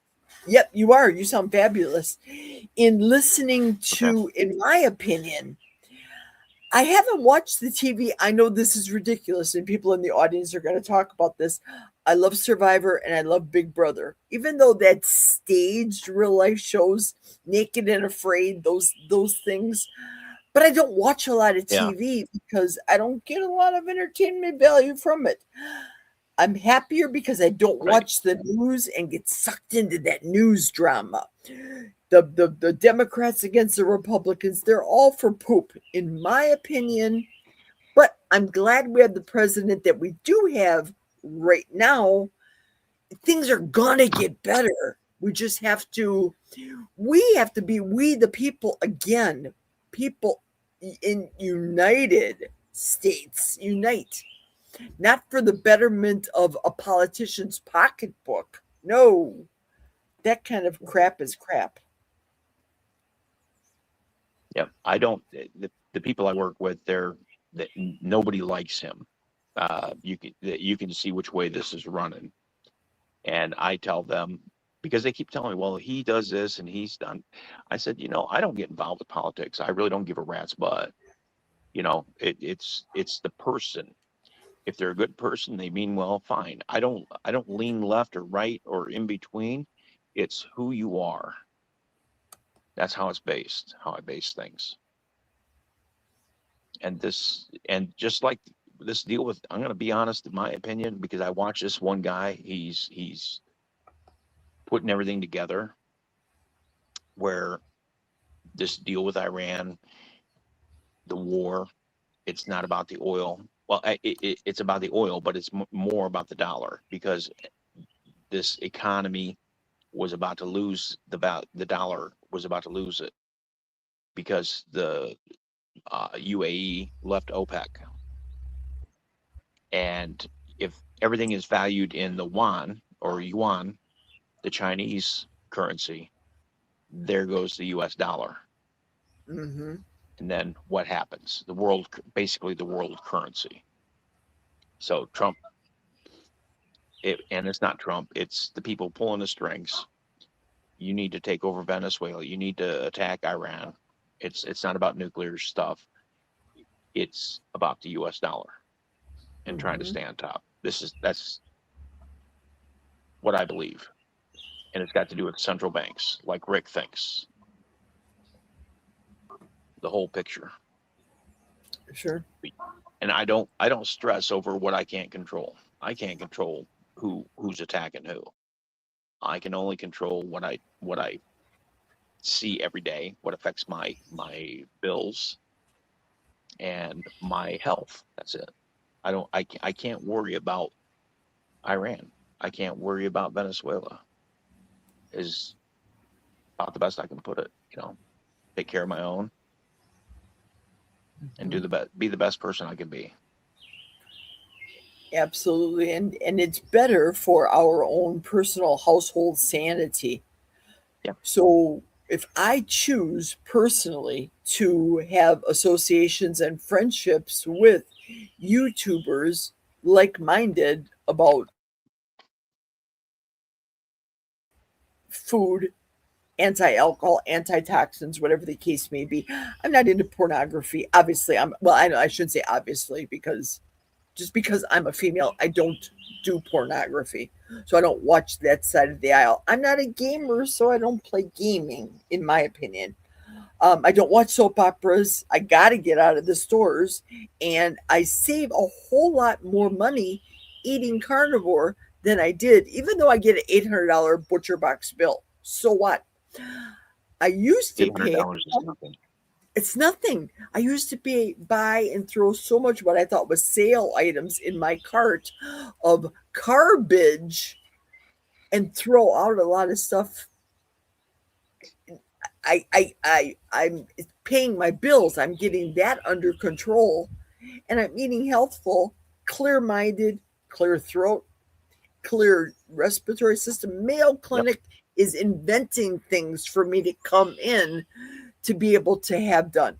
I have one more colonoscopy I need to get done, but you need this shot, you need that test, you need all the things that we can offer you at Mayo. And by the way, here's a statin for you. Go ahead, lose your brain, be a little wacky. I'll give you another prescription. Doctor, it hurts when I do this. Well, don't do this. They don't tell you to don't do this. If it hurts, I'll give you this pill. No, stop the insanity. Yeah. Now let me ask you, Jerry, because I know what's happened with our shopping and our waste, and because you brought it up that you go to the store and what you used to buy. How much meat have you thrown out that's gone bad versus how much vegetables and other foods like salad dressings and mayonnaise and other stuff like that. How much of that did you throw out? What you throw out more? Salad dressings I don't use anymore that I've had in the refrigerator, or I've said to myself, well, I'll keep it as a marinade because it is a keto. There's no sugar in the marinade. I throw all that stuff out. Right. That's a waste of money versus the meat. The meat don't go bad. No, meat, I can't tell. I have German Shepherds. They're finicky too. But if I don't find the meat appealing to me, the German Shepherds will eat it. But I don't buy the cases of candy bars anymore. Hey, Kelly's in the house. Let me bring Kelly on. And were you ever on a panel with Kelly before? Carnivore Kelly? Kelly, yep, from Okay, Missouri. There he is right now. Yeah, there you go. Yeah, Hi, Kelly. sir, you need to subscribe to my channel, and email me, and we'll touch base on locations, logistics, and whatnot. I didn't even know you had a channel, Kurt. I make posts. I don't do videos yet, but I do make posts on my health and things that I find interesting. Like this, there's this guy he goes around with stores and shows how the stores are cheating us in weights of meats, cheeses, sugars. And it's not the stores, it's the manufacturers as well. And then he checks fuel, like how much ethanol is in fuel. There should be 10%, and it shouldn't be water. And like I said, I diversify. I do a whole slew of different things, not just carnivore. Carnivore, I think there's probably 5 channels that I'm subscribed to now. So nice. Hi, Kelly. Yeah. So Kelly,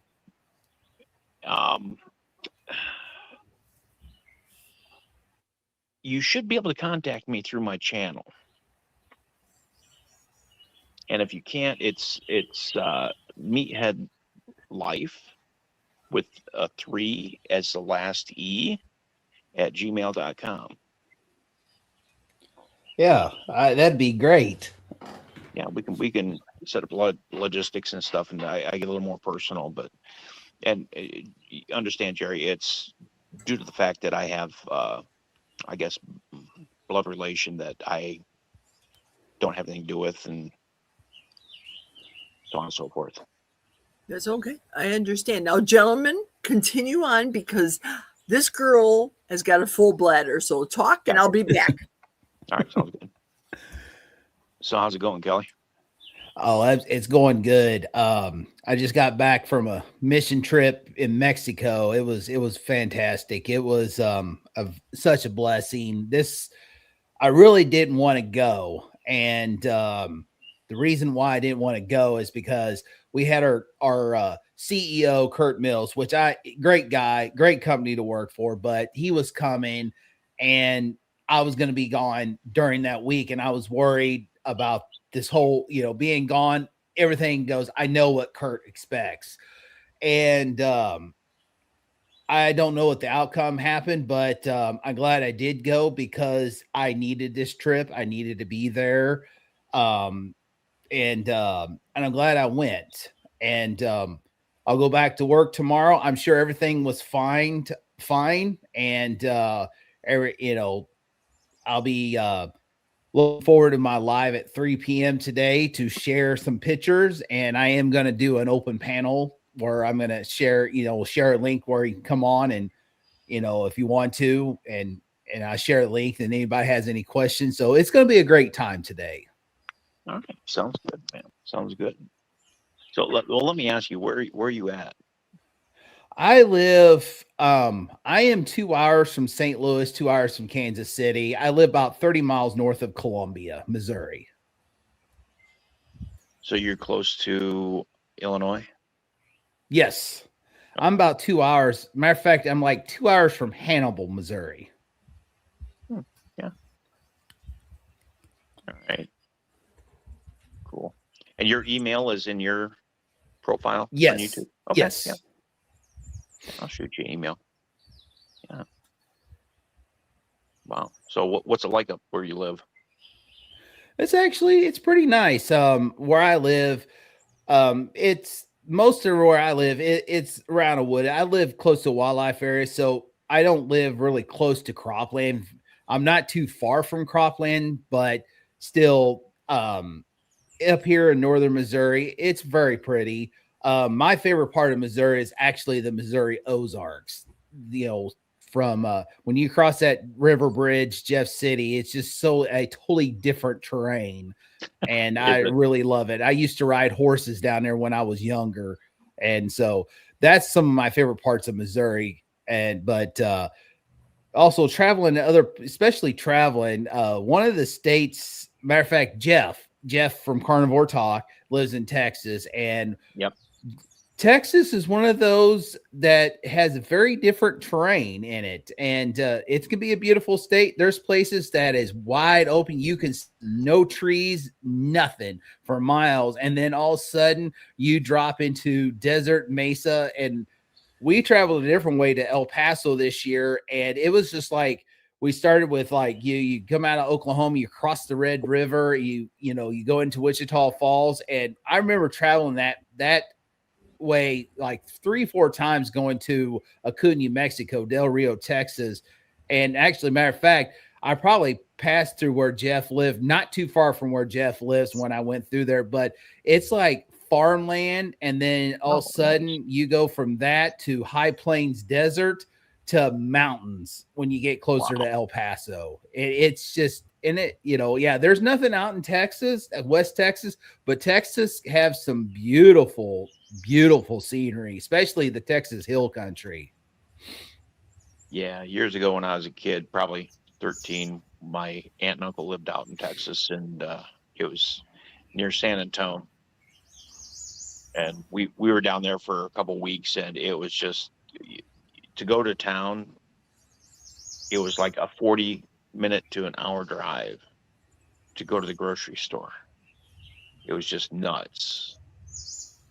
But yeah, I do. That's what I remember from Texas.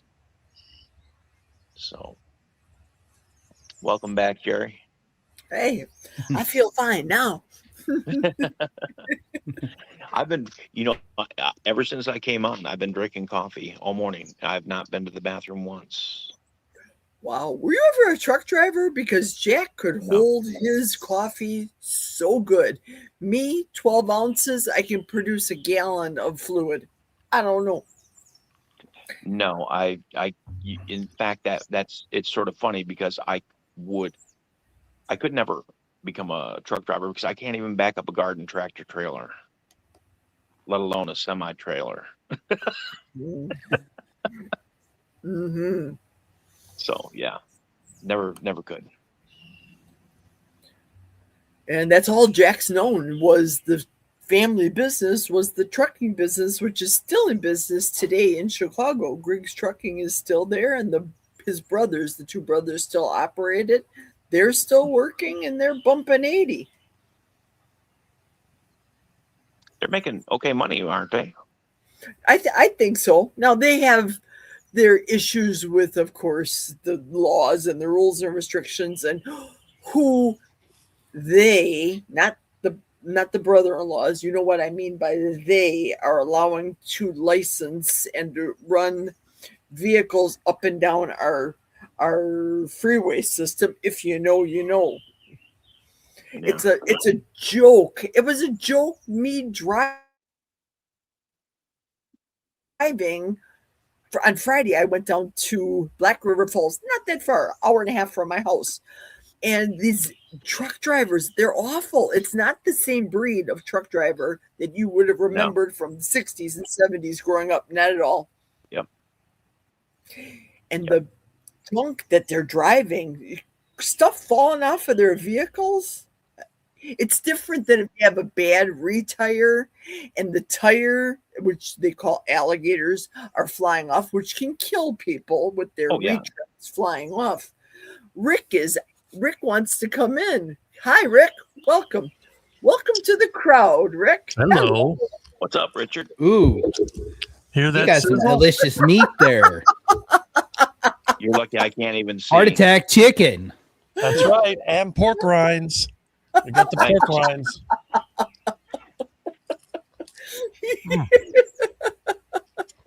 Oh, this is a big one. Oh. She's having a heart attack. It's the big one, Milton. Milton said, "Who cares? I'm just having your chicken." After I got off of Kilts, I got a phone call. I had to haul off a load of crap. It only took me an hour and a half to do the job, and I got $200, so I'm happy. Oh, nice. Good. Money's money. And the thing is, even though I was sweating, I wasn't tired. Well, you're a little bit late, Rick and Kelly, because I gave away 10 memberships earlier. Oh, Yeah. it's okay. That's awesome. I would have popped in a little earlier, but I've been waiting for the rest of the chicken to cook. This is my second load. Oh man. Yeah, And I you usually. start off, don't you start off with a cold? Your grease is cold when you start off, right? I keep it in the refrigerator. So I got it in metal pan, little pots. I put it on the fire, heat it up, then I dump it into the big pot. Then I turn the fire on the big pot, let it heat up. And once it gets hot, you just throw the chicken in there and do whatever else you got to do. And it comes out delicious. So I have a question for Jerry and Kelly, because I know Rick doesn't, but have either of you tried melting tallow or lard and using it to make a mayo? Yes. I have not tried tallow yet. I've done bacon, or no, butter. Excuse me, butter. Oh, butter. I tried Okay. lard. It didn't turn out so well, but I haven't tried melted tallow. What about you, Jerry? I have done it. It has to be melted, not so it's still hot, room temperature, still sort of thing. I've done the Chris Cooking Nashville butter mayo, and surprisingly, it holds up well. I don't eat it so fast, though, Right. in my opinion. So if I need something shelf stable, I go ahead and I buy the stuff from Costco. It's got Okay. the avocado oil for the work mayonnaise for me to have it over there. Gotcha. Okay. I was just curious. Just something to jazz up my eggs a little is what I was thinking. Make a little homemade mayo and just put it in there and whip it up and then cook it, just for taste. That's it. Yep. And here's Amy. Welcome, Amy. Okay. Hi. Hey, rock. Hi, we're gonna try this again. Last time it didn't work so well in my car, so we're gonna try it again. But I've got about 10 minutes before I get home. So, how's Well, everybody you need doing? to get T-Mobile. You need to get T-Mobile, not AT&T. Verizon. I have Verizon. I need something. I don't know. Well, I was out in the country too. I was traveling to Sorry about Amish that. country when I was trying. Yeah, so now I'm in the city, so it shouldn't be so bad. But I'm on the. You're familiar with South Bend, Kurt. I'm on the south side. Don't be offended, On the Rick. south- I had a funeral to go I had to. to mute you, Rick, just for the chewing while Amy's talking. So unmute yourself when you want to come back on. Go ahead, Amy. Sorry. Drive safe, Oh Amy. no. I'm just trying. Yeah, it's busy right here, so I just got to pull out, make a left here. My boss's mom died, so I had to go to the funeral Oh. home for a minute just to pay my respects. She's my friend too. She's not just my boss. We've been friends for like 11 years, so that's why Sandy was asking, "Is everything okay?" Yeah, everything's okay. So lots of light. Kurt, you look amazing. How you been? Hey, sweetie, I'm doing great, sis. I'm doing great. You look I'm down to fantastic. I've lost like 35 pounds that I gained, and I don't have my moves anymore. well, they're practically gone. Oops. I need to get the wife to do, because I've got a picture before carnivore where I was standing at the counter cutting something, and I'm going to dress the same. My hair is going to be Mhm. different, but I'm going to wear the same thing. But I was, again, topless, and then I'm going to put them side by side, and I'm going to post it on my channel. All I'm doing Nice. right now is post. That's amazing. No videos, and I that show you the difference of. I'm not even at my weight that I was prior to the in-laws coming. I was down to 221, which means I lost like That's 80 pounds. Wow. Wow. Wow. Congratulations. That's amazing. I noticed right away, because you've been off YouTube for a while. I noticed right away the first live stream. Can't remember if it was Carnivore Talk or Russ, but I'm like, holy cow, he's lost more weight. You could just see it in your face. Yep. I've lost it in my chest, Congratulations, you're doing great. and my waist, my pants, my belt. I bought a new belt prior to them coming, and I had to get a smaller belt because my other belts were way too big. Then after they came, I had to start wearing my old belts.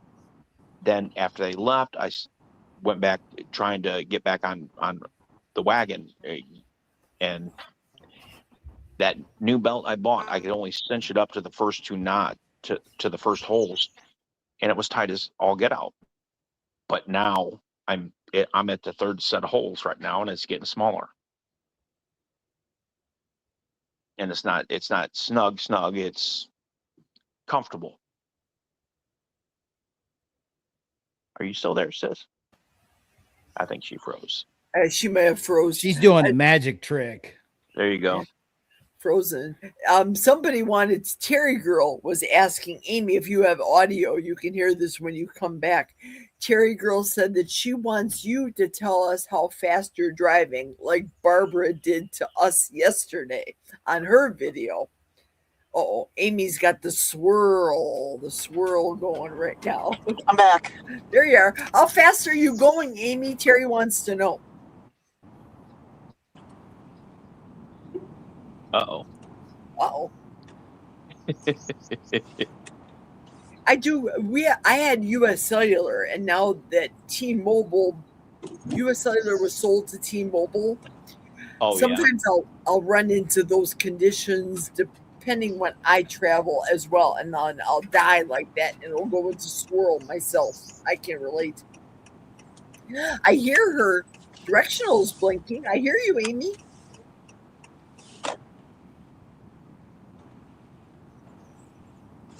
Terry saying, "Don't distract her."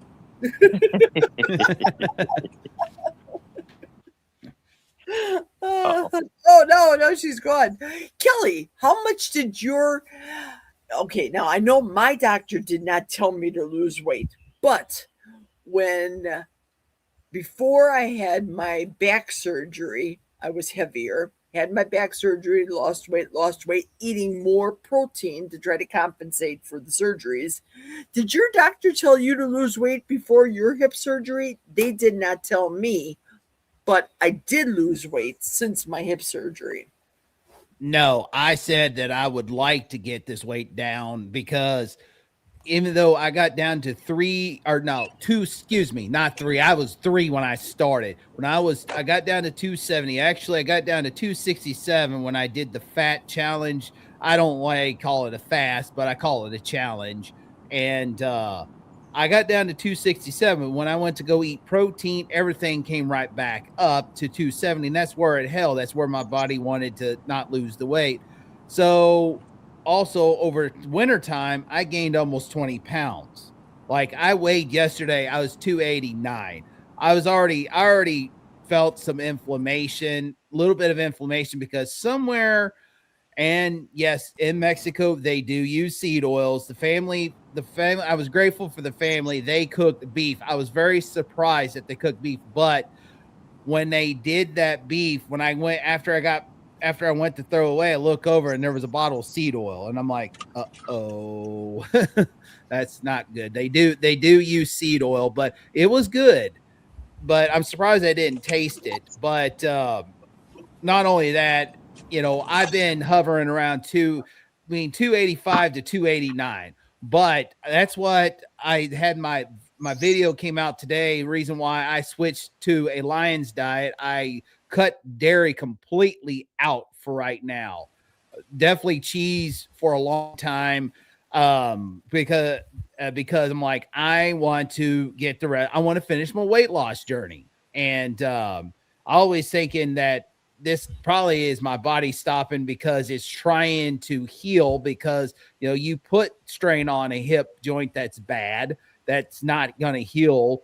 And so this morning I was just curious. This morning I'm like, wow, it went from 289 to 283. And I'm like, I know some of it's probably water weight, but I'm like, this is the way exactly what happened when I started carnivore. When I went from keto to carnivore, this is what I did. And all I had was yesterday and I got them discounted, two ribeye steaks. I got them really cheap at the grocery store because I wanted to get ground beef, because I can't do ribeyes and all those expensive cuts, meat like I like to do. So I'm going to have to do the Lions diet. And I don't understand why they call it the Lions diet, because I have seen on television that lions not only that they eat zebras. Zebras are not, they're not a ruminant animal. That I've seen them eat warthogs. I've seen them try to go for hippos. I try to see them go for birds. So I don't know why they call it the lion diet, and that unless whoever thought, because their primary animals where they're at on the savannah or whatever out there in the middle of Africa, what they eat, wildebeest and stuff like that, that is ruminant. But so I decided to get me, and which some of the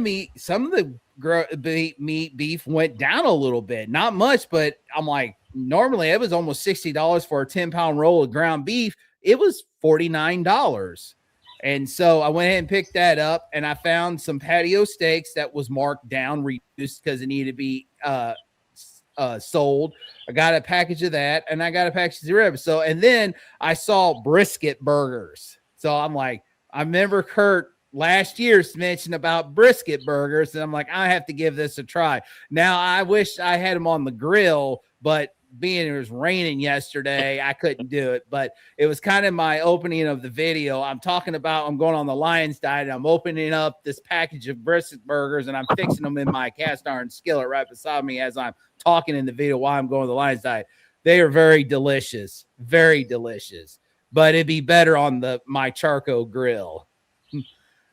But like today, that'll probably be the only thing I eat, because I got home. I said, I'm going to go ahead, and I fixed up those patio steaks, and there was 6 of them. I ate all 6 of them. They were really tasty. I put some salt on it. Yes, I use 2-3 different types of salt, including Salter. And yes, even though I'm not forcing people or, begging people to buy it, it's your choice. I do have affiliate where you can get a discount, 10% discount if you want to buy it. Other than that, it's like, buy what you can afford. Great info. Yeah, I think Michaela Peterson invented, shall we say, that name, the Lion Diet, like Dr. Berry's wife invented the ketovore term. So I say, if it's an animal that's out there, anything with feet, anything that swims, flies in the air, eat it. Slithers. Right, slithers, right. I may not eat an alligator, but if I'm hungry enough, I might end up killing a squirrel and eating it in the middle of a Those forest. are good. Oh no. I saw a funny video today on a Facebook reel. These hyenas were going after they I mean, you had 2 hyenas, you have another one behind. They already attached their mouths to the tail of the hippo, and it said, work smart, not hard. So the hippo's going through this alligator crocodile pond or water, and next thing you know, right by those alligators, and alligators feasted on all three of those hyenas disappeared with the alligators.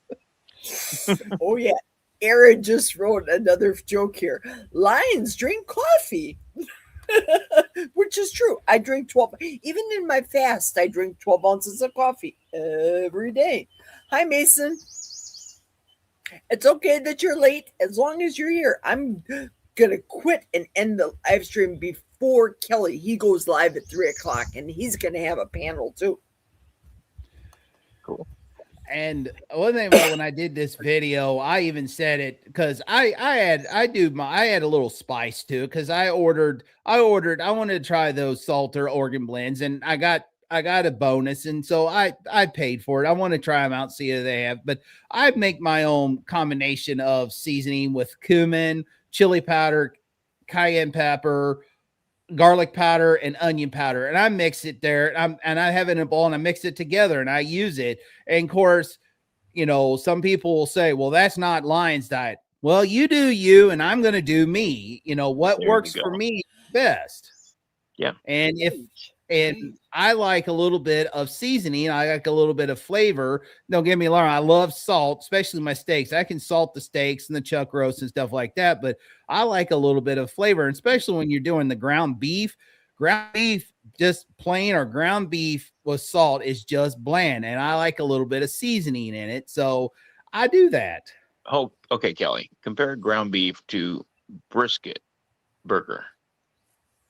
Which is tastier with just salt? Brisket burger is better. There you go. I'm going to get You you get hooked. those from Sam's Club? Because I get the brisket burgers, the little ones that are sliders that if I wanted to, I can smash them like a Culver's burger and serve them to Jack, and the taste is the same, except it's a lot cheaper than driving to Eau Claire to get a Culver's just to turn around. I can tell you, one of the best tools anybody could invest in for carnivore is a meat grinder. Mhm. That was one of the first things I did. Is I bought a meat grinder. I grind all my. I used to make ground beef, but once I started grinding, what are we calling that again? What would I say? What do you Brisket. like? Brisket. Once I burgers. started grinding brisket, because I wanted to try it because of all the fat content, I didn't have to do any trimming. Right. I won't go back to regular hamburger. Brisket is king. And brisket is not much more than It's cheaper. ground beef tubes. No, I can tell you because ground beef has gone up to like $7 a pound Wow. in grocery stores around here, and I won't pay it. It's hard for me to pay $5 a pound for brisket choice. And right now I'm just on an egg fast. I'm eating anywhere from 10 to 20 eggs a day. That's it. You should try it, Kelly. That's a challenge. Just salt them. They're fantastic, especially when you fry them in beef tallow. Oh, I Better than love butter. that's what I fry my eggs in is beef tallow, scrambled over easy. I usually do the sunny side up. I just put them like 8 of them in there, and I just put a lid right on top of it and let them go. You know, another thing you could do is try it. My wife introduced me to this Japanese style where they're practically fully cooked, but they're not. And the whites are just a little bit slimy. Oh my gosh, that creaminess, it tastes oh so good. Now I'm making myself hungry. I like to stir and stir and stir my eggs to the creamy state. That's what I like my eggs to be. Now, Jack likes his eggs when I make them omelets. I have to put them in the Vitamix and whir them up because I don't do the pancake batter in eggs like the IHOP does, or many Greek restaurants would do here in Wisconsin. At least they pancake batter and make them fluffy. I just whip the daylights out of him, put him in a pan, and his omelet puffs up and he eats it. Yeah, it broke my heart when IHOP did that. That I found out right after Christmas, around New Year's, I was in Del Rio, Texas, and I didn't even know that when I was in Kansas on the way to, our May trip in Kansas, we stopped at IHOP. And so I stopped there. We stopped there, and one of the guys there, he says, they put pancake batter in there. I'm like, what? Are you kidding me? And I opened up, and sure enough, it says it. I'm like, y'all make me sick. Hi, Ellen. Ellen came onto the chat. Hello, Ellen.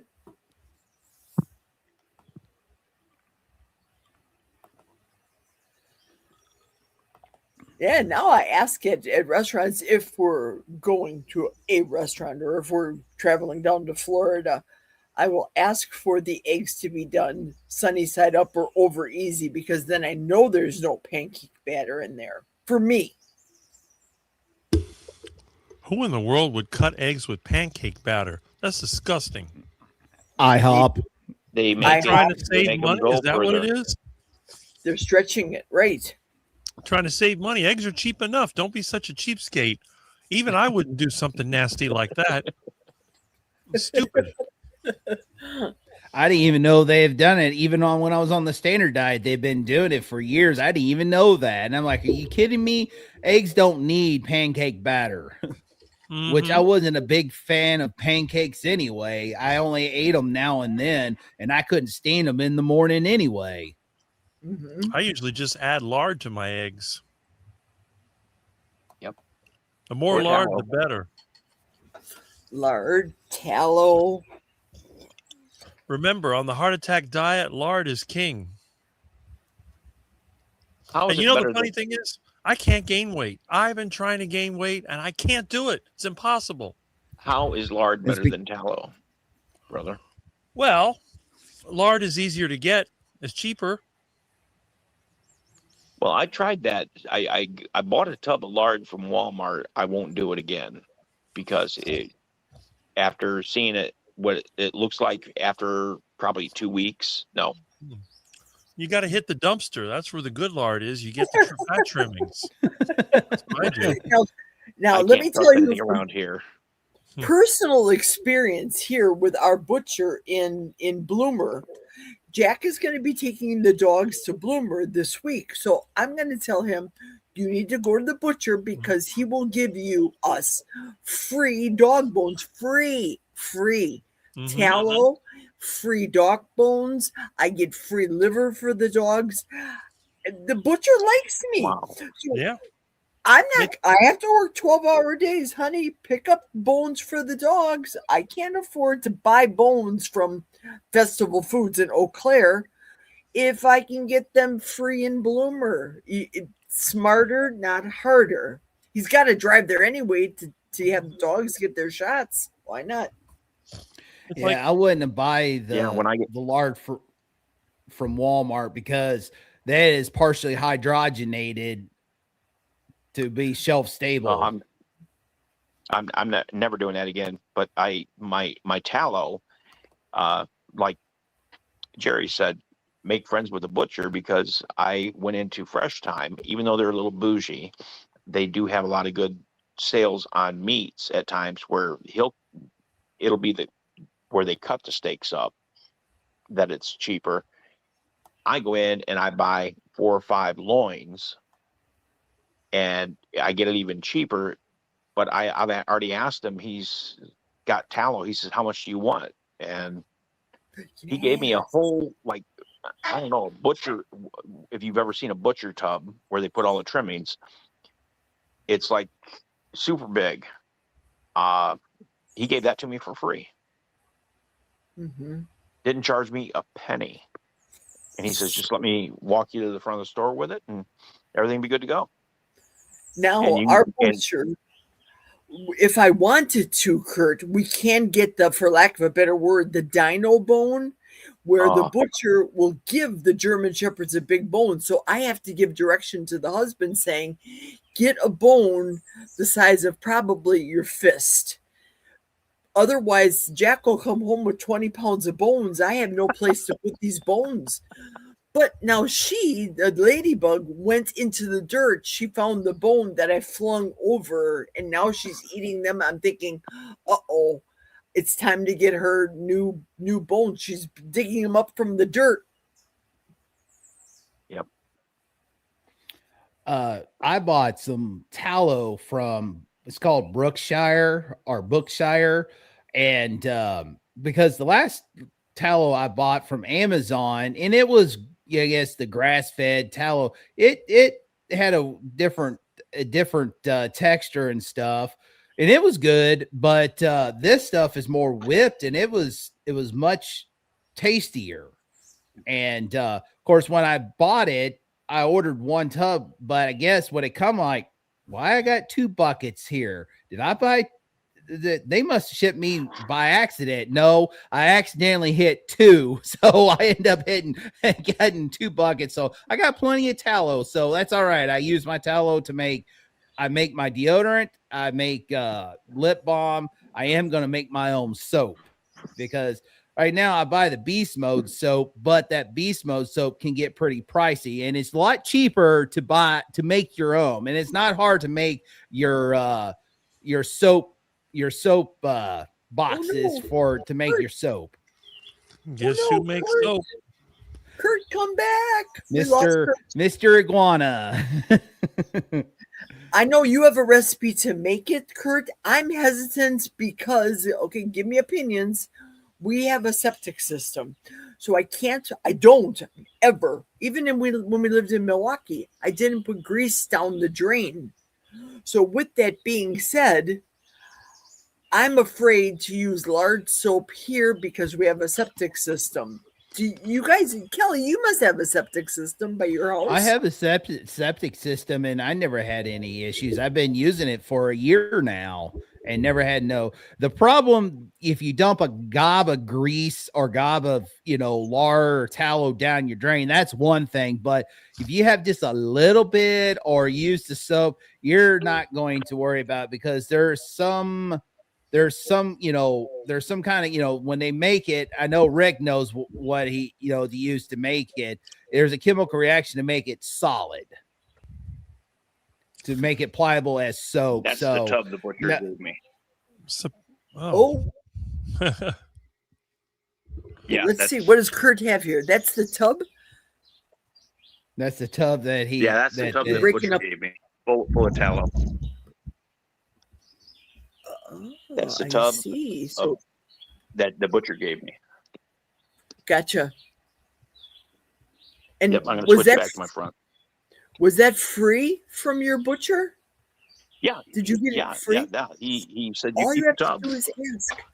These people up here, they feed their dogs, I don't know, let's say puppy chow, just to give you a name. But nobody's running to the butcher, so the butcher tells me, Jerry, I throw away so much heart, liver, calf's liver, all that stuff. If I wanted to, I could go there every week and feed my dogs for free from the butcher. Wow. It's available. They choose to buy the puppy chow and all the stuff, the standard dog diet, SDD. That's sad.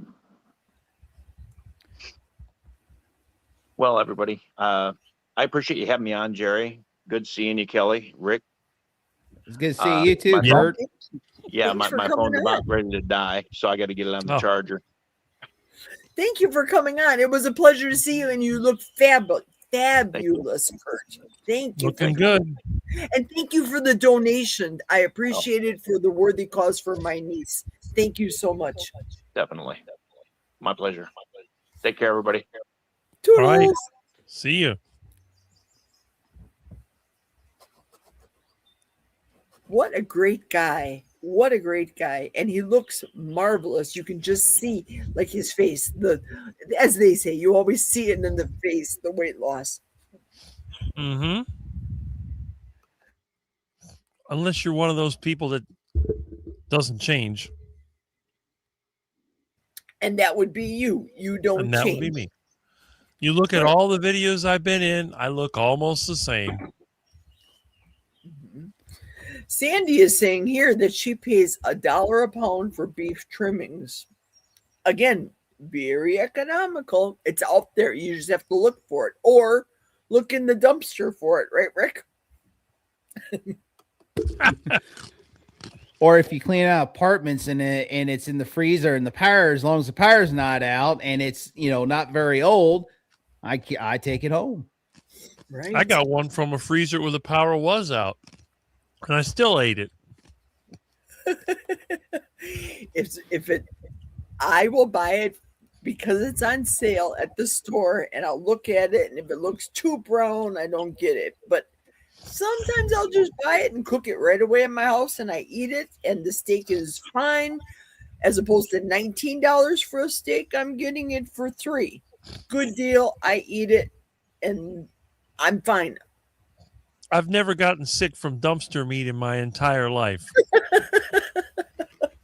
Never. Well, God gave us the best form of detecting bad meat, our nose. The Yep. sniffle, right? Unless you have a really bad sinuses and it's clogged and you can't smell, then the next one is taste. I have messed up sinuses and I can smell perfectly.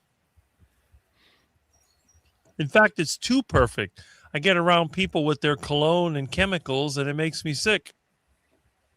Mm-hmm.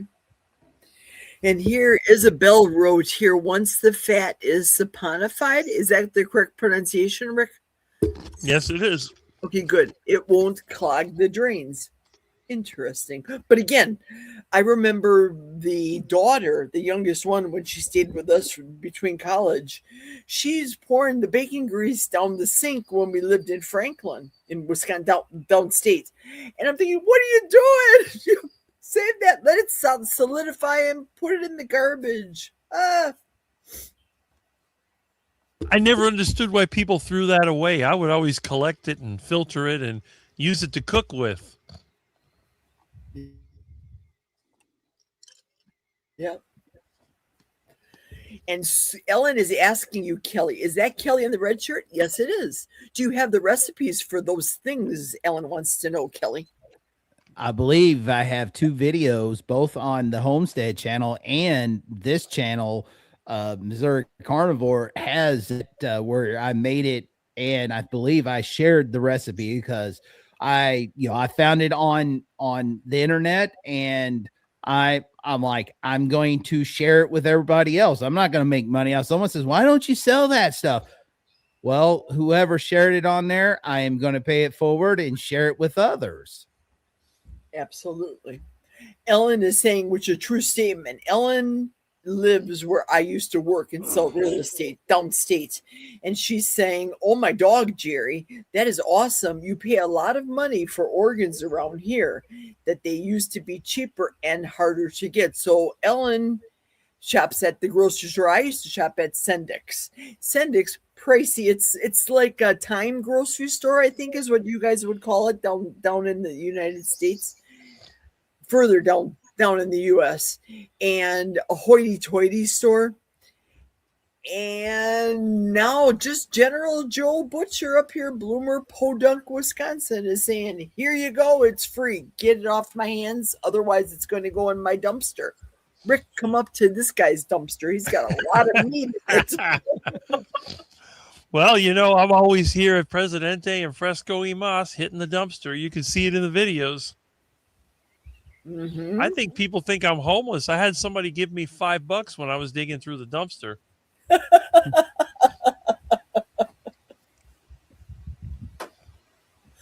Have mercy.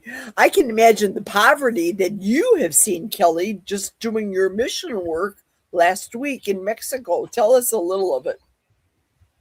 I know you don't want to give away spoilers because you're going to talk about as I was talking to Kurt, this last week also, this last month, our CEO, Kurt Mills, wanted to go to her properties, and I knew they was expecting it, and I was hoping, it would be when I'm there. Well, when I found out that it was going to be 28th last Thursday, I'm like, oh boy, I'm not going to be here. And so I'm like, we'll do our best. Well, that whole week I was like, I don't want to go. I can't go. I don't, some reason something was telling me it basically is, myself, we can be our own worst enemies. And, besides the world and the devil are the other two. it was just like so hard. I'm like, I need to cancel this day. And then as it comes to the day before I took off the 22nd, I went ahead and put in for that a long time ago because I'm like, I need to get ready. And so I'm like, I need to cancel this. I got to go. I got to stay here. We got to make sure I know what Kurt expects. And, finally that afternoon, I got to 4:00 and I'm like, you know what? I am done. I'm ready to go on this trip.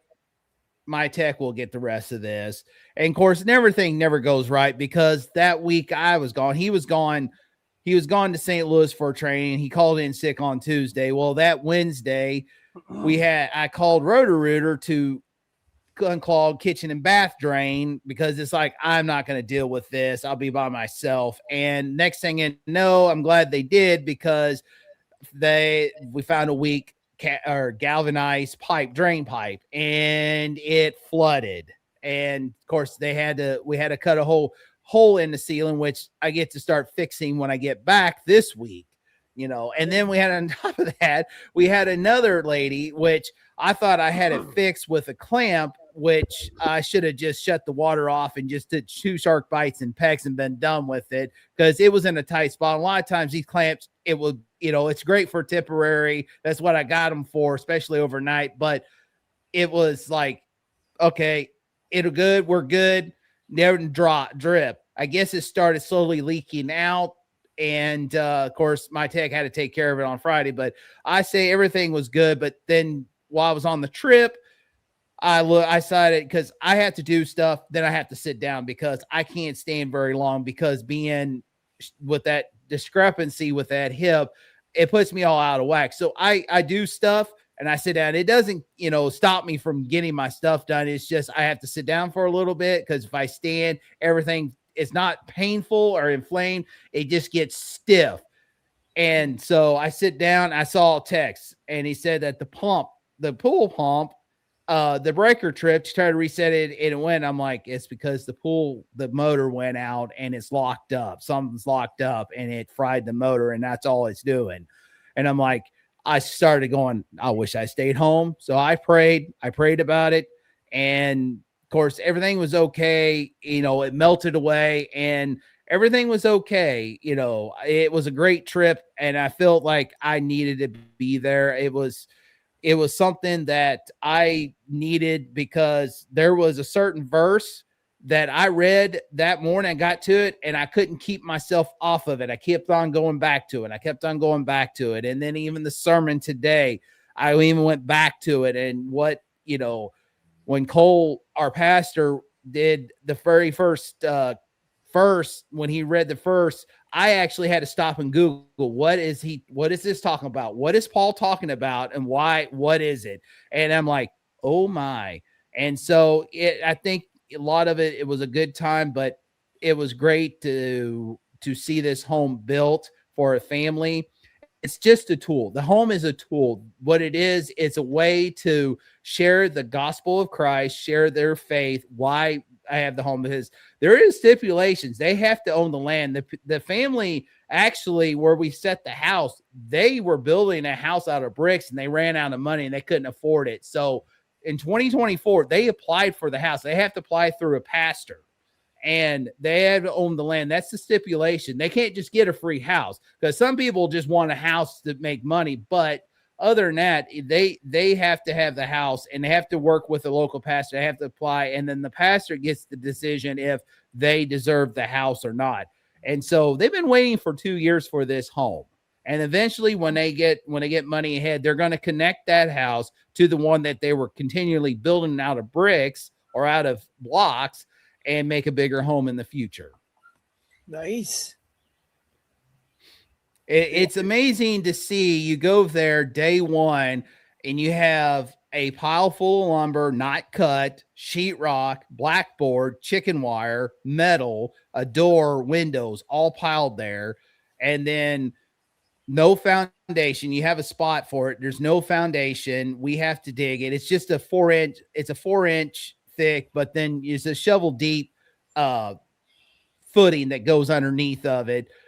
But it was amazing because day one, we were already putting walls together, and we already had the foundation already done. We were building walls. I seen that we already had the lumber cut. The lumber was already cut in the measurements they need. So I hopped down there with my nail gun, and we started building walls. We had all the walls built before the concrete truck got there. And very first time in my time of 7 builds, excluding the 2 in December I went to, but all the summer builds, it's usually hot, 95 degrees, dry air, hot.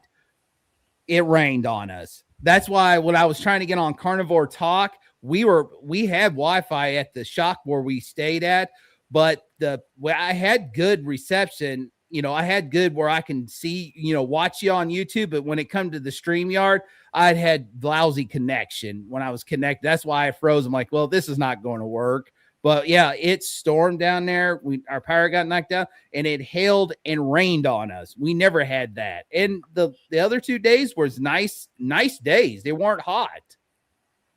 Very first time.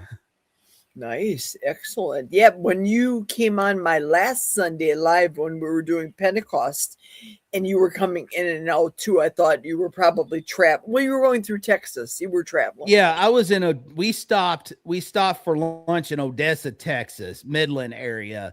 And, which if anybody watches The Landman, that's where it's based out of. But I looked it up, and it's like, I'm looking because I'm like, I want to see all this. This is really neat because I watched The Landman. Nothing. Odessa and Midland is nothing compared. It's way different. It is flat desert. It's nothing out there. And my husband loves that show. Yeah, Jack loves that show. If you look at it, you're seeing, okay, you can kind of see, you definitely see the Texas. Well, it's all based out around Fort Worth and Dallas. They have a big ranch thing out there, out there in Fort Worth. That's where they film it. It's in Fort Worth and around Dallas and Fort Worth. That's where they film it. It's like, well, that's just feeding the purpose because Midland and Odessa is way different. It's like we're in town. I'm kind of looking for different things that you see on there. And it's nothing there. But what's neat about it is if you're going into Texas, it's like open farmland. You have some trees, mostly mesquite. And as further west you go, it goes from grass to, grass. And they do have crop. I don't understand why we have farmland, cropland in Texas when it was, this was mainly for, buffalo and ruminant animals that formed there, but it goes there and you can start seeing the desert. And then as you go further west, as we're getting closer to El Paso or closer to I-10, you can just start seeing the mountains. And it went from desert, high plains desert to mountain desert quickly. Wow. It's pretty neat. Texas is one of those neat states, but there is some definitely in central Texas, probably where Jeff lives, is some beautiful areas in the Texas Hill Country. Because I know he lives somewhere close around San Antonio, Austin. I know he used to live and he moved south, but I know he lives in a very pretty area of Texas. Interesting. Where we all live and all of our different. Rick always says that Miami's hot as Hades all the time. Now, Missouri's got all 4 seasons in one day. Yeah, you're having a rainy season. Rick is talking about when the rainy season comes. When is that in Miami, though, Rick? Rick's got a phone call. Yeah. Yeah, we should be getting ready to start our humid hot weather. When it starts hitting 90 plus, then we start getting sticky hot. Gotcha. Rick, I asked, when is your rainy season, your, as you call it, monsoon season? When is that due to come for you, Rick? What's that? Your rainy season that you speak It's of. supposed to be now, but it hasn't started yet. It's usually by the 3rd week of May, but it seems to be delayed, which usually means that hurricane season could get really interesting. Mm-hmm. I'm glad we did not go down to Orlando, or so we'll go to Kissimmee for the wintertime this year because it was too cold. It was freezing up here, And when it's 60, 50 degrees down there, why take a vacation if you're going to be dressed up as a Wisconsinite in Florida? Doesn't make sense. It wasn't that cold. I don't even own a jacket. No, it was cold in Kissimmee, where the resort that Jack and I go to. No. Oh, no. Not down here. Not down here. It's always hot in Miami. In fact, I was over at Kiltz's meetup in Tampa when it was supposed to be cold, and I was fine. I wasn't cold. Well, there were people with sweatshirts on. Oh, here comes the cat. There were people with sweatshirts on in that picture. Love you. There's Milton. Milton's like, oh, not again. I like that look. He's like, oh, great, not again. I want to know when Miss Kitty and the babies are coming in the house. That's what I want to know. When they start eating solid food, and then I can get Miss Kitty fixed, I'll bring them all in. I got to get rid of the fleas and get them, make sure they're healthy so they don't make Milton sick. Milton is extremely healthy. Good. I don't need fleas in my house. That's the last thing I need. Yeah, for sure. I saw the German Shepherds, well, Squeaky. She was down in the woods where she should not have been. So Jack has to check them for the ticks. Not that we're afraid of the whole tick thing that's hitting the YouTube now, but still, nevertheless, I don't want the ticks on the dogs. There used to be well, ticks here's all the thing around about here. the Lone Star tick. They're hyping up this alpha gal, and they said this Lone Star tick, and I'm like, that tick has been around Missouri since the 90s, and I have been bitten by that tick. I don't know, thousands of those ticks, and since I've discovered them, since before I even was out of high school, be riding horses. Next thing I know, it's like, man, something's itching my back, and there was one of those Lone Star ticks attached to my back, and I have never got sick yet. And the thing about, I guess it depends on. I think it depends on how your immune system is. A lot of times the alpha gal is just it's temporary, but a lot of people's afraid to go back, or the doctors say, well, you can never eat, beef or chicken ever again. You can only eat fish or chicken. That's all you can eat.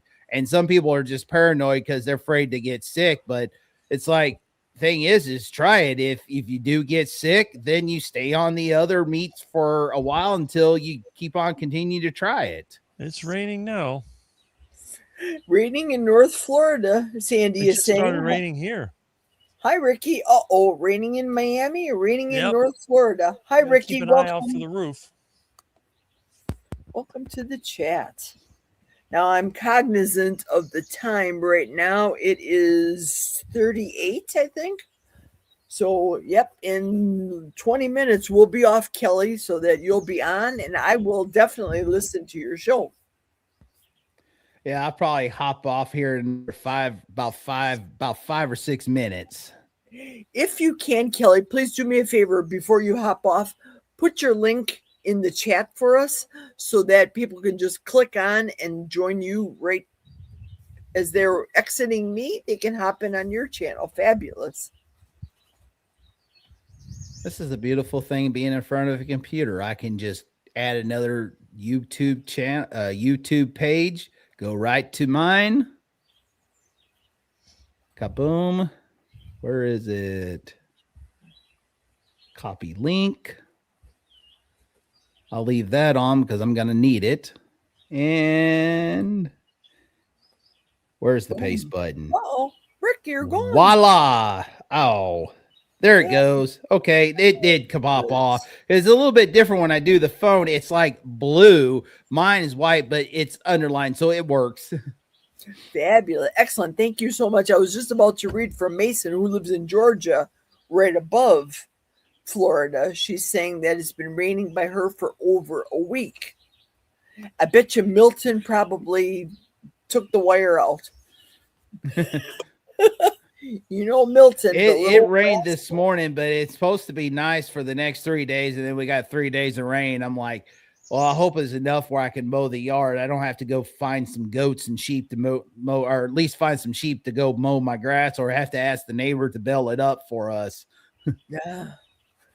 Yeah, a lot of fear mongering. Ellen is talking about the alpha gal tick and ticks in general, so to speak. Well, and that's one thing about it is like I watched something. Where did I watch it? Is and where it's a lot of our billionaires like Jeff Bezos. Bill Gates is the largest landowner in the United States farmland, and he's the biggest one that's pushing to use synthetic meats, synthetic stuff, this butter, whatever he's making, having butter, this carbon CO2 butter. And the thing is, it's like, I know that there's a lot of truth out there and we don't know, but some, just like, we had, what happened a few years ago. I don't want to get it too big because we might. Yes. Yeah, there's a lot of conspiracy going on. And is it true? I don't know. I know that it took out the weak, the weakest people took it out. And I'm sure we're going to have another pandemic in the future. And it's, it's like this tick. Could it been planned? I don't know. Could have been, using it as bio warfare. I don't know. But the thing is like, I think there's more fear mongering about this alpha gal because I have a sister in Christ, a good friend of mine. She even when with her patients, change of life, she is actually recommending my channel to her patients that, lose weight or diabetic, stuff like that. And she says that the alpha gal is just temporary. If you get alpha gal, it's only going to last 2 to 3 weeks, depends on how, the allergic reaction is.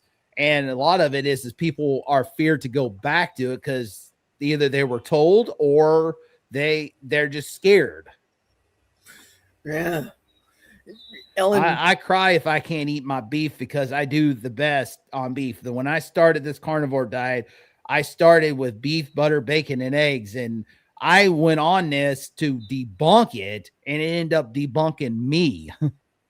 yeah. Because I was so much pain and I gaining weight on the keto and I can never lose weight. I was kept on gaining weight. And I'm like, that's why I'm like, I'm hungry. I had 6 burger patties for lunch. And then I fixed 2.5 pounds of ground beef, half a pound of bacon and 5 eggs. Yeah, I'll gain a lot of weight. I'm like, this shouldn't be right. I should have gained weight.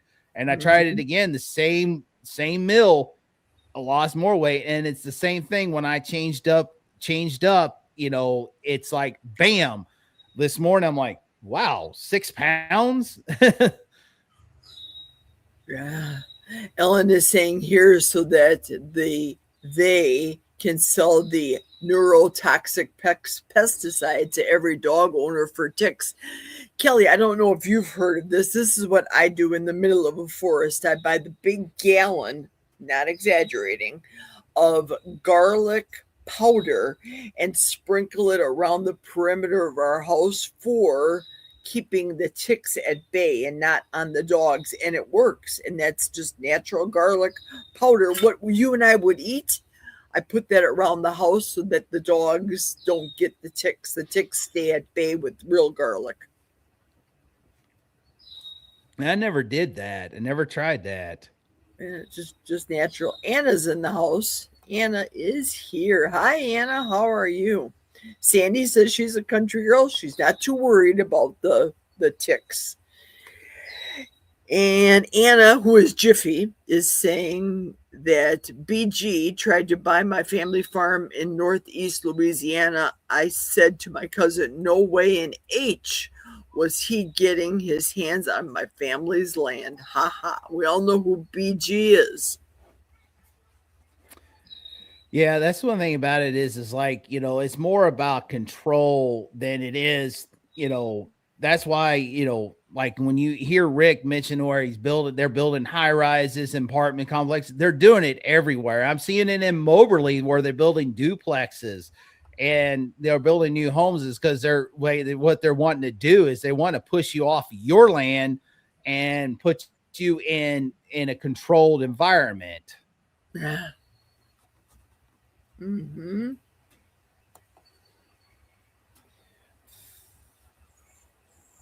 I've got all the dust and everything just flying around me. So sometimes when I open my mouth, I'm actually ingesting some of the pollen spores or what have you. But we don't use any treatment here in the middle of the forest, just garlic for the ticks to not jump on my dogs. I never got ticks. Of course, he stays inside most of the time. Every time we go out, he never had a tick on him. So, And you're mainly flat, though, from what I see looking out when you do the lives outside. And right behind me, I always say in the middle of a forest is the true statement. On the lake and everything around us is the trees. yeah, it's not flat. We have hills. We have some hills that you want to drive your tractor one way downhill if you're brush hogging. Okay. Yeah, it looks flat, but yeah, we have my property has got hills on it, but everything is safe enough to drive a tractor when you brush hog. You just got to brush hog one way, and when you go up, you go around and then back down. So it's like one way down, you go around and you just continue to brush hog. That's most of the hills, but there's some hills that are, you can go on the side and stuff like that, but most of them one way down. Got it. That's funny how Erin brings this up that she's seen way more Lone Star ticks this season than other season. Somebody was talking at church yesterday that, again, this is not a thing. Someone was saying, that's like when they say, oh, they're dropping these ticks out of airplanes onto America so that we all get this Lone Star disease from the ticks. The body is a beautiful thing that God created. Look at the acid that's in our stomach. Kelly, I know you can relate. The acid in our stomach, if it can ruin your enamel. It did with me with throwing up, and it ruined my enamel of my teeth, but yet it works perfectly with the food that we eat. God just created a beautiful, beautiful tool, a beautiful engine in all of our human bodies. Oh yeah, absolutely. The problem is humans over time destroy it. In the last century, it's been destroyed by greed. Chemicals and Teflon and stuff like that. Our waterways are poison. And, they always talk about, cows causes greenhouse gases. I'm going to say a town of Higbee, my hometown is called Higbee, 589 people. There's more methane coming out of the sewer vents of each home there than it is at a feedlot in cattle country. Yeah. Woo. And just like we have 165 apartments, 6 buildings, there's enough methane coming out of there. And they always talk about global warming and stuff. Well, the reason why we have warmer, look at our cities, we have concrete jungles. And so when the sun heats up the object, the sun heats the object up, the object heats the air. That's what infrared is. And so I go to work, it being Columbia, it can be 105 with 115 degree heat index. And when I get home, it's 10 degrees cooler here. Mm-hmm. It may be 95 degrees here, is because it's a lot hotter in Columbia because all the streets, all the asphalts, all the buildings. And imagine going to Milwaukee or Chicago or New York City. It's even worse. You got all that concrete to heat up. Yep, that's true, Ellen. A lot of ways to repel those ticks and not buy all the chemicals. Absolutely true. But it reminded me, I did not put garlic around for the ticks for the dog. So I have to pick some of that up. But I will be going on. I don't know how long it takes you to set up. Are you going outside on your live today, Kelly? No, I'm staying right here because with the rain chances, I'm not going to. I tried one time, and it was when I was a guest on Carnivore Sunday School. I had it set up The next thing I know, oh, it's time to go. 15 minutes later, we had about the time I get out there, we start having heavy winds. And next thing I know, my umbrella went poop and I had to go chase it. I'm like, this ain't going to work. Oh no. Yeah, indeed. And since it rained already, and I think we still have some more rain coming, I'm like, forget it. I'll just stay right here. I love to do the streaming outside, but until we have a little bit calmer weather, no. Mm-hmm. And for me, yesterday, I know full well not to do that again with the laptop, which got overheated in the hot sun. But I can listen to you. I can have my device on the table away from me as I suntan while I listen to you and the guests today, which is going to be fabulous. I know it will be. I love listening to your lives. I love doing these lives. I start off on religion, and then let's talk about other stuff. If we want to talk about God, great. Let the Spirit flow the discussion as we see fit. It was a good live today. I appreciate all of you coming here. All right, well, I'm gonna get off here to get set up, and because I was trying to set up as I go, and it's like, man, I'm gonna have to get off here and reset up. Of course, I totally understand. Thank you for coming on, Kelly. Oh, you're Rick, welcome. and of course, Kurt, I appreciate you coming on. I will be listening to you, but I won't be on screen. If you know, you know. Yep. See you later. Take care, friend. See you. That was fabulous. It was great having everybody on and John Together Strong with the donations and with Kurt donating to the cause. I appreciate it. I will be sending that to my niece, and I will have a very good month of May for the donations for the cause. Absolutely. And I thank the chatters. You guys were chatting up a storm today. Thank you so much for all coming on. Right now we have 15 people. And I'm glad that Kelly put his log in there. Ellen, did you click on and subscribe to Kelly? And we're going to subscribe to Kelly to get some of his recipes. He did a Cheese It recipe using just cheese, one ingredient that he cooked in the oven week before, or was it last week? That was his last recipe, but I will check out the soap videos, even that Rick has on his channel, had mentioned as well. So I'm going to go through the rest of the chat here. We're talking about the ticks and stuff. Yep. Sandy lives 17 miles from her town. My nearest town, Sandy, is Bloomer, Wisconsin. That's 10 miles. But like I use my 12 miles per gallon mentality. Why should I leave my house to go to McDonald's to get a Happy Meal for whatever dollar amount? Culver's, that's 40 miles away, while I'm down doing all the things I need to do in Eau Claire. Then I come back and get all that done and leave the car parked the rest of the weekend. I don't have to leave until Monday. I want fast food.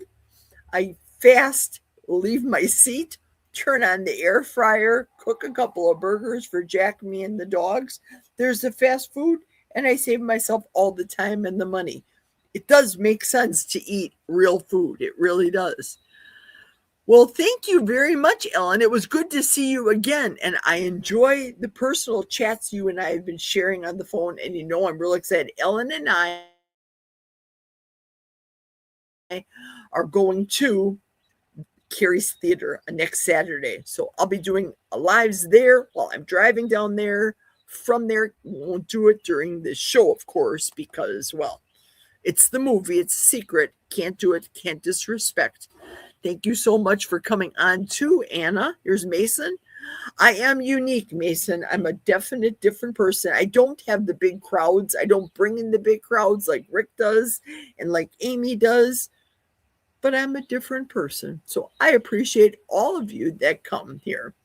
Amy said, we're just talking about you. Amy said, OMG, is this still streaming? I'm almost done because Kelly's going live at 3:00 and I have to make something to eat real quick turn on my ears to listen to Kelly and go outside and catch some rays because the clouds are dispersing.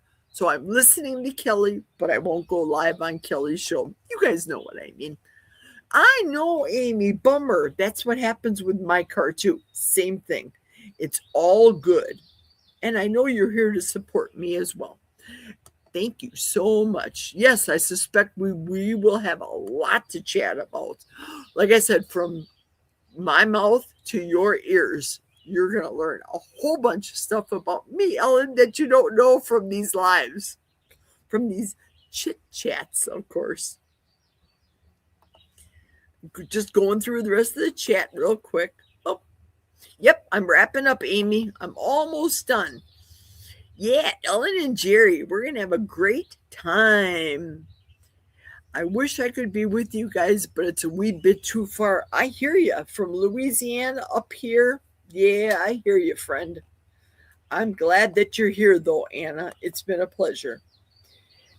There's the smiley face from Mason.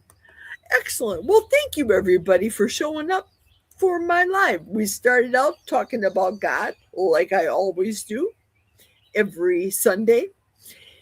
And the conversation just evolved, and I like to open it up. But, of course, I don't like to step on my friends, so that's why I'm respecting Kelly when he goes live at 3 o'clock. I don't have any more chits and chats here. Here's Isabella. She's saying, thank you, Jerry. Well, thank you, Isabella, for coming on. Thank you, everybody, for showing up to my live today and popping on. I appreciate all of you. There's nothing else right now. It's 2:57, and I've been on for 2 hours and 56 minutes. Can you believe it? I'll be back again. I will not be on live tomorrow, only because I start at 10 in the morning, and I have to listen to my Kelly Hogan coaching class. I'll be listening to it as I go into work, working 10 until 10 at night. I will be watching Amy tonight. So, Amy, if you're on right now before Kelly goes on, please, those people that have not subscribed yet to Amy, she is doing a recipe video today for chicken Alfredo, I believe. Amy's got that all set up. She has got a big production in her kitchen when she does her lives. She's a YouTuber extraordinaire. She has all the computers, lighting, cameras, everything ready to go to do kitchen setups. Unlike me, that does things in my basement, but that's going to be fine. This week, the recipe relay is coming starting Thursday. I'm just recapping from what's going to be coming. Starting Thursday, we're going to be doing 4 of us ladies are making a recipe, starting with Meeting Wellness. Friday, Erin's doing it. My premiere preview, which I'll be cooking today and filming, will be airing at 12 noon next Saturday. I will not be live because I'll be downstate with Ellen, and Amy is going to be the anchor and close us out of the recipe relay. That's it. Ladybug, do you want to get on the camera real quick? Everybody want their minute of Ladybug, their second of Ladybug. Hi, Ladybug. There's my German Shepherd. There she is. She's my friend. Squeaky's in the house. She's not going to come out. But Ladybug, you got ickiness in your eyes. I think she was naughty today. She's in trouble with Daddy. Just saying. She was in the woods and she should not have been in the woods. You know better, little girl. Do you know better? Yeah, you can give the paw. There you go, Ellen. Now you see my German Shepherd, my GSD. If you don't know what that means, it stands for German Shepherd Dog. There's Ladybug. Yep. Bye, all. Goodbye. Ooh, Amy's on today also. Amy is on at 6 o'clock our time, Ellen. 7 o'clock Eastern. You will be watching all day. Forget your chores. Forget whatever you want to do around your house. You will be watching Amy. I'm going to watch Amy on my device. Listen to her on my device. And I'm going to cook my recipe today and film it. Please pray that that works out. Me and technology. Goodbye. Mason, goodbye, Jerry, and everyone. Thank you so much. Yep, Anna, that was my ladybug. The last dog, that German Shepherd full bred like ladybug that we had, her name was Ladybug too. So she died an untimely death. The other ladybug over a broken heart when our Fred girl, German Shepherd, passed away with her cancer. That's a story I'll tell you, Ellen, next week about it when we meet each other.